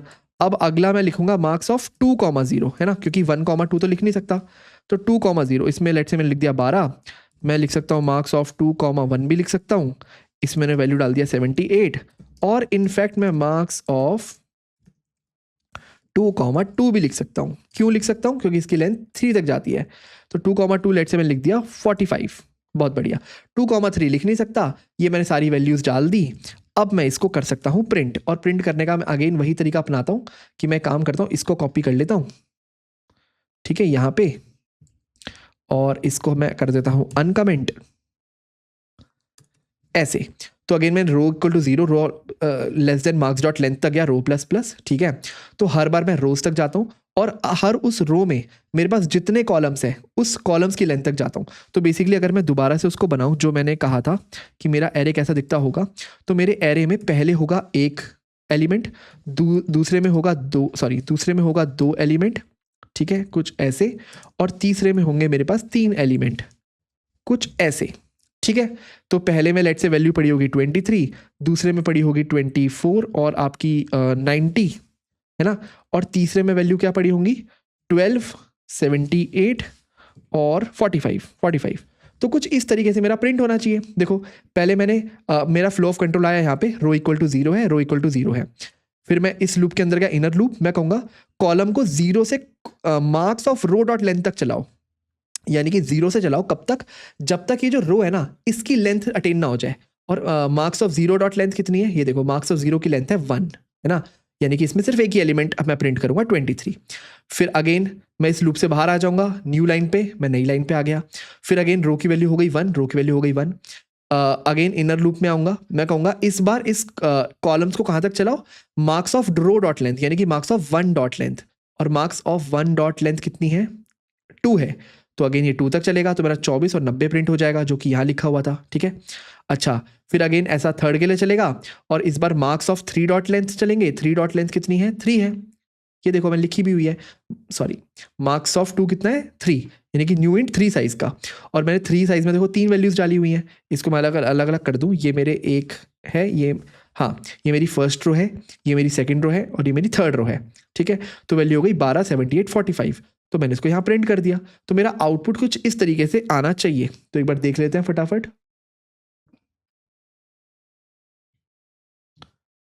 ओके, तो देखो बिल्कुल 23, 24, 90, 12, 78, 45, तो मेरा आउटपुट कुछ इस तरीके से आ गया, ठीक है। तो आई होप आपको ये समझ आ गया होगा कि हम कैसे different size of the array, जो मल्टी डायमेंशनल एरे है उसमें each array with different size को हम कैसे प्रिंट कर सकते हैं, उसके साथ कैसे खेल सकते हैं। सेम कॉन्सेप्ट आप लगा सकते हो अगर आपको एक 3 डायमेंशनल एरे बनाना है या 4 डायमेंशनल एरे बनाना है, बिल्कुल सेम कॉन्सेप्ट। और एक बार मैं आपको दिखा देता हूँ कि मैं एरे को इस तरीके से भी डिक्लेयर कर सकता हूँ। किस तरीके से? जो हमने लास्ट में डिस्कस किया था, कुछ इस तरीके से। अगर मैं दोबारा 1D एरे की बात करूं तो मैं ऐसे कर सकता हूं, let say int roll numbers equal to new int ना लिख करके मैं सीधा यहाँ पे रोल नंबर मेंशन कर दूं, जैसे कि 101, 102, 103, कुछ इस तरीके से। तो मैं ये भी कर सकता हूँ। इनफैक्ट इसको मैं ऐसे प्रिंट भी कर सकता हूँ, I equal to 0, I less than roll numbers dot length, roll numbers dot length LENGTH I plus plus, और हर बार मैं क्या करूँ, system dot out dot print LN कर दूँ, किसको, हमारे रोल नंबर्स ऑफ आई को, कुछ इस तरीके से। तो अभी भी हमारा 101, 102, 103 आराम से नई नई लाइन में प्रिंट हो जाएगा। ये देखो बिल्कुल सही है ना। और सेम कॉन्सेप्ट मैं एक 2 डायमेंशनल एरे के लिए भी कर सकता हूँ। मैं ऐसे भी कर सकता हूँ कि इंट हमारे पास जो मार्क्स का एरे था इक्वल टू न्यू इंट ना लिख करके, सॉरी, मैं इनको ऐसे डालूँ अपने करली ब्रैकेट्स में, और हर करली ब्रैकेट्स में लेट से एक नई रो बनाता रहूँ, जैसे 12, 14, 56, ये 1 मार्क्स की लिस्ट हो गई। ऐसे ही 24, 45, 67, ये दूसरे मार्क्स की लिस्ट हो गई। यहाँ पे कॉमा आता रहेगा ऑब्वियसली, कॉमा, और एक मेरा रो रह गया लेट से थर्ड रो, तो यहाँ पे हो गया 45, 67, 78, कुछ इस तरीके से। मैं ऐसे भी मार्क्स को डिफाइन कर सकता हूँ। ये मेरा 2 डायमेंशनल मैट्रिक्स हो गया। और सेम तरीके से मैं इनको प्रिंट कर सकता हूँ। किस तरीके से? जो मैं यहाँ पे अभी तक करता आ रहा था, अपने मैट्रिक्स को, 2 डायमेंशनल मैट्रिक्स को प्रिंट करने का तरीका तो मेरे पास यही होता है, कुछ ऐसा। इसको अनकमेंट कर देते हैं और इसको आगे कर देते हैं। ठीक है, और इसको भी कमेंट कर देते हैं, यहाँ लिख देते हैं ये है 2D मैट्रिक्स या एरे। ठीक है, तो मैंने इसको प्रिंट कर सकता हूं, तो मेरा यही प्रिंट हो जाएगा स्क्रीन पे। एक बार करके देख लेते हैं, ये देखो हो गया 12, 14, 56, 34, 45, 67 और 45, 67, 78। ठीक है, तो ये भी आपको समझ आ गया होगा कि हमको कैसे इस तरीके से भी रिप्रेजेंट कर सकते हैं, और यूजिंग न्यू कीवर्ड्स भी जो अभी तक हम उससे पहले कर रहे थे वो कैसे कर सकते हैं यूजिंग दिस। ठीक है, तो आई होप आपको अच्छे से एरे समझ आए होंगे। बाकी जितने भी क्वेश्चंस गिटहब पे अपलोडेड है आप उन्हें प्रैक्टिस करना एरेस पे, आपका कॉन्सेप्ट और क्लियर होगा। अब हम ना फटाफट वीडियो के लास्ट टॉपिक पे चलते हैं, जो कि एक छोटा सा टॉपिक है जिसका नाम है स्ट्रिंग्स। ठीक है, हाँ जी, तो अब हम बात करने वाले हैं स्ट्रिंग्स इन जावा की। देखो, स्ट्रिंग्स खुद में एक बहुत बड़ा टॉपिक है, और स्ट्रिंग्स आपको अगेन तब ज़्यादा अच्छे समझ आएंगे जब हम जावा में ऑब्जेक्ट ओरिएंटेड प्रोग्रामिंग की बात कर चुके होंगे, क्योंकि स्ट्रिंग्स भी जो है ना वो एक नॉन प्रिमिटिव डेटा टाइप है। इनफैक्ट इससे पहले मैं आपको बता दूं कि अभी तक हम जो पढ़ रहे थे ना, आप याद करो हमने डिस्कस किया था डेटा टाइप के बारे में, है ना, और हमने याद है स्टार्टिंग में ही बोला था कि हमारे पास प्रिमिटिव डेटा टाइप होते हैं और नॉन प्रिमिटिव डेटा टाइप होते हैं। ठीक है, याद होगा आपको। और प्रिमिटिव में हमने बात की थी अलग अलग डेटा टाइप की। एक तो हमने इंटीजर्स के बारे में पढ़ा था, जिसमें आपके बाइट, शॉर्ट, इंट, लॉन्ग ये सब आ जाते हैं। फिर हमने फ्लोटिंग पॉइंट नंबर्स के बारे में पढ़ा था, जैसे आपके फ्लोट और डबल आ जाते हैं। हमने बूलियन के बारे में पढ़ा था, हमने कैर के बारे में पढ़ा था, एंड एक्सेट्रा। इसके अलावा मैंने आपको कहा था जो भी डेटा टाइप्स होते हैं उसको हम बोलते हैं नॉन प्रिमिटिव्स। अब नॉन प्रिमिटिव्स अच्छे से आपको तब समझ आएगा जब आपको ऑब्जेक्ट ओरिएंटेड प्रोग्रामिंग की नॉलेज होगी। पर आप ये मान लो कि नॉन प्रिमिटिव में आपके एरेज भी आते हैं जो अभी हमने ऊपर पढ़े, स्ट्रिंग्स भी आते हैं जो अभी हम पढ़ेंगे, और इसके अलावा बहुत सारी चीज़ें आती हैं जैसे कि ऑब्जेक्ट्स। ठीक है, पर अभी आपको इन सब पे फोकस इतना नहीं करना क्योंकि अभी तक हमने ये सब पढ़ा ही नहीं है। पर अभी मैं आपको थोड़ा बहुत स्ट्रिंग्स के बारे में बता देता हूँ, क्योंकि स्ट्रिंग्स ऐसे डेटा टाइप है जो हम यूज़ तो कब से करते आ रहे हैं, लेकिन आपको पता ही नहीं कि हम उसे स्ट्रिंग्स कहते हैं। ठीक है, मैं आपको बताऊंगा कैसे। सबसे पहले अगर मैं लिखूं स्ट्रिंग, लेट्स से str, या इसको ढंग का एक नाम देते हैं। सबसे पहले मुझे लिखना है डेटा टाइप, और मेरे डेटा टाइप का नाम है स्ट्रिंग। यहाँ पे डेटा टाइप आ गया, और लेट्स इसका मैं नाम लिखता हूँ नेम इक्वल टू, मैं यहाँ पे एक कुछ भी नाम लिखूँ और उसको सेमीकोलन से एंड कर दूँ। अब देखो, जैसे ही मैंने लिखा ना स्ट्रिंग, इसका मतलब मैं कह रहा हूं हमारे कंपाइलर को कि मैं जो भी एक यहाँ पे वैल्यू डालने वाला हूं, जिस कंटेनर, जो आपको पता है वेरिएबल एक कंटेनर होता है, इस कंटेनर में जो भी मैं वैल्यू डालने वाला हूं वो एक स्ट्रिंग टाइप की है। अब स्ट्रिंग क्या होता है? स्ट्रिंग कोई भी एक लाइन हो सकती है। फॉर एग्जाम्पल जैसे मैंने अभी के लिए अपना नाम लिख दिया, यहाँ पे मैंने नेम लिखा है ना, तो लेट्स से मैंने नेम लिख दिया आदित्य, और अगेन किसी भी स्ट्रिंग को आप हमेशा एक डबल कोटेशन में डालते हो कुछ इस तरीके से। जैसे याद है आप लिखते थे कैर सी इक्वल टू ए, एक सिंगल कोट में लिखते थे, वैसे ही एक स्ट्रिंग को आप हमेशा एक डबल कोट में लिखते हो आदित्य। तो इसका मतलब मैंने क्या कहा कंपाइलर को कि मुझे एक नेम डिक्लेयर करना है जिसकी वैल्यू है आदित्य। तो अगेन क्या हुआ होगा, एक कंटेनर आया होगा, उस कंटेनर का नाम होगा पहली बात तो नेम, और उसके अंदर वैल्यू क्या होगी, उसके अंदर वैल्यू होगी आदित्य, कुछ इस तरीके से। ठीक है, ऐसे ही लेट्स से इसको नेम की जगह मैं बोलता हूँ एफ नेम यानी कि फर्स्ट नेम, और ऐसे ही मैं एक और स्ट्रिंग बना सकता हूँ एल नेम मतलब लास्ट नेम, और इसमें मैं लिख सकता हूँ एक और स्ट्रिंग लेट्स से टंडन, कुछ इस तरीके से। ठीक है, तो मैं इस तरीके से किसी भी स्ट्रिंग को डिक्लेयर कर सकता हूं। अभी हम स्ट्रिंग के ऑपरेशंस में नहीं जाएंगे, ठीक है, क्योंकि वो सब अगेन तब हम ज़्यादा अच्छे से समझेंगे जब हम स्ट्रिंग्स को इन डेप्थ स्टडी करेंगे आफ्टर ऊप्स। अभी हम बस ये समझना चाहते हैं कि हम स्ट्रिंग को डिक्लेयर कर सकते हैं। ठीक है, तो अब देखो मैंने दो वेरिएबल बनाए, एफ नेम और लास्ट नेम। इनफैक्ट जब भी मैं लिखता हूं ना system dot out dot println, इसके अंदर जब भी मैं कुछ लिखता हूं वो हमेशा स्ट्रिंग टाइप का होता है, राइट। इसलिए आप देखना कि मैं उसको कभी कभार डबल कोट में लिखता हूं। अगर मुझे एक हेलो वर्ल्ड प्रिंट करना है, जैसे मान लो को हेलो प्रिंट करना है, तो मैं उसको क्या करता हूं, एक डबल कोट में डाल देता हूं, क्योंकि डबल कोट मतलब एक स्ट्रिंग। तो मैं कह रहा हूं कंपाइलर को कि मुझे एक स्ट्रिंग प्रिंट करनी है जिसका नाम है हेलो। ठीक है, अच्छा मान लो मुझे अभी आदित्य टंडन साथ में प्रिंट करना होता, तो या तो मैं यहीं पे आदित्य टंडन लिख दूं, पर क्योंकि मैंने उसके दो वेरिएबल बना रखे हैं तो मैं क्या कर सकता हूं, मैं ये कर सकता हूं कि मैं लिखूंगा सिस्टम डॉट आउट डॉट प्रिंटलेन, और मैं लिखूंगा सबसे पहले एफ नेम, तो मेरा सबसे पहले प्रिंट हो जाएगा आदित्य। अब उसके बाद ना मुझे प्रिंट करना है टंडन। ठीक है, अब आदित्य और टंडन साथ में प्रिंट करने के लिए मुझे क्या करना पड़ेगा, इस फर्स्ट नेम वाले वेरिएबल को और इस लास्ट नेम वाले वेरिएबल को कंकैटिनेट करना पड़ेगा। कंकैटिनेट मतलब साथ में जोड़ना पड़ेगा। तो उसके लिए मेरे पास ऑपरेटर होता है प्लस, तो मैं लिखूंगा F name plus L name. और यहाँ पे प्लस का मतलब ये नहीं होता कि इन दोनों को ऐड कर दो। जब भी आप स्ट्रिंग्स में प्लस लगाते हो ना, तो प्लस का मतलब होता है कि फर्स्ट नेम को लास्ट नेम के साथ कंकैटिनेट कर दो, मतलब साथ में जोड़ दो। तो पहले आप आदित्य लिखो और उसके बाद टंडन को साथ में जोड़ दो, बस ये इसका मतलब होता है। अगर ये आपको अच्छे समझ आ गया तो आप अब स्ट्रिंग्स को अच्छे से यूज़ कर सकते हो। पर हाँ, आपको स्ट्रिंग्स के इंटरनल्स नहीं पता होंगे, वो हम अगेन तब सीखेंगे जब हम स्ट्रिंग्स को इन डेप्थ जानेंगे। तो फटाफट इसको एक बार कोड में देख लेते हैं और इस वीडियो को ख़त्म करते हैं। हाँ जी, तो फटाफट हम अपनी स्ट्रिंग्स देख लेते हैं। लेट्स से मैंने सबसे पहले एक डिक्लेयर किया एक स्ट्रिंग फर्स्ट नेम, ठीक है, इसको मैंने पूरा वेरिएबल दिया फर्स्ट नेम, और मैंने क्या कहा था डबल कोट में आता है, तो मैंने यहाँ पे लिख सकता हूँ आदित्य। ठीक है, ऐसे ही मैं एक स्ट्रिंग डिक्लेयर कर सकता हूँ। याद रखना स्ट्रिंग में एस कैपिटल होगा जिसका नाम है लास्ट नेम, और इसमें मैं डाल सकता हूँ अपना सर नेम जो कि है टंडन। ठीक है, अब मैंने क्या कहा था, मैं इसको प्रिंट कर सकता हूँ। तो मैं लिख सकता हूँ system dot out dot println, और यहाँ पे मैं अपने फर्स्ट नेम और लास्ट नेम को कंबाइन करके लिख सकता हूँ फर्स्ट नेम प्लस आपका लास्ट नेम। अभी देखो, अब मैंने कहा first name plus last name. अब जब ये प्रिंट होगा ना, ये प्रिंट पता है कैसे करेगा, ये प्रिंट करेगा आदित्य और बिना गैप दिए लिख देगा टंडन, क्योंकि मैंने इन दोनों के बीच में गैप दिया ही नहीं है ना। उसको थोड़ी पता है मुझे खुद से गैप डालना है, ना तो आदित्य के आगे कोई गैप है ना कि टंडन से पहले कोई गैप है। तो ये इस तरह से इसको प्रिंट करेगा। तो अगर हम इसको देखें तो ये देखो, इसने बिना गैप के प्रिंट किया।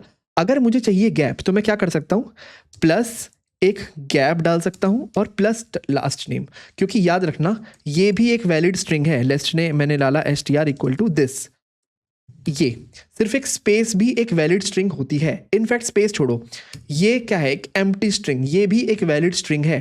ठीक है, इसके बारे में हम बाद में इन डेप्थ पढ़ेंगे, पर अभी देखो मैंने क्या किया, first name space last name.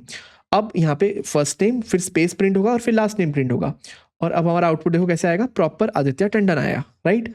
तो यही हमें स्ट्रिंग्स के बारे में पढ़ना था। इनफैक्ट इसको कंकैटिनेट करके भी हम एक खुद के वेरिएबल में डाल सकते हैं। जैसे कि फुल नेम मैंने एक वेरिएबल लिखा और उसमें मैंने ऐसे लिख दिया first name plus space plus last name, इसको भी मैंने एक वेरिएबल में डाल दिया जिसका नाम है फुल नेम। अब यहाँ तो मैं चाहूँ सीधा फुल नेम प्रिंट कर सकता हूँ कुछ इस तरीके से। तो मैंने क्या किया, एक वेरिएबल लिया, जैसे आप इंटीजर्स को ऐड करते हो ना, 2 और 3 को ऐड किया तो आप लिख दिया 2 + 3। यहाँ पे मैं इंटीजर्स को ऐड नहीं कर रहा, यहाँ पे मैं स्ट्रिंग्स को कंकैटिनेट कर रहा हूँ। तो ये भी एक वेरिएबल ऑपरेशन है, सॉरी एक एक्सप्रेशन है। तो मैंने लिखा first name plus space plus last name, full name में डाल दो, और फुल नेम भी एक स्ट्रिंग बन जाएगी, और इस स्ट्रिंग को प्रिंट कर दो, तो अभी भी मेरा आदित्य टंडन प्रिंट होगा, बिल्कुल, है ना। तो बस आपको अभी स्ट्रिंग्स के बारे में इतना ही जानना चाहिए। उसके बाद जब हम बाद में डेप्थ में पढ़ेंगे तो आपको ज़्यादा चीज़ें क्लियर होंगी। बाकी अगेन ये वीडियो भी काफ़ी लंबा हो गया है, इस वीडियो में इतना ही। आपसे मिलते हैं नेक्स्ट वीडियो में, तब तक के लिए थैंक यू सो मच।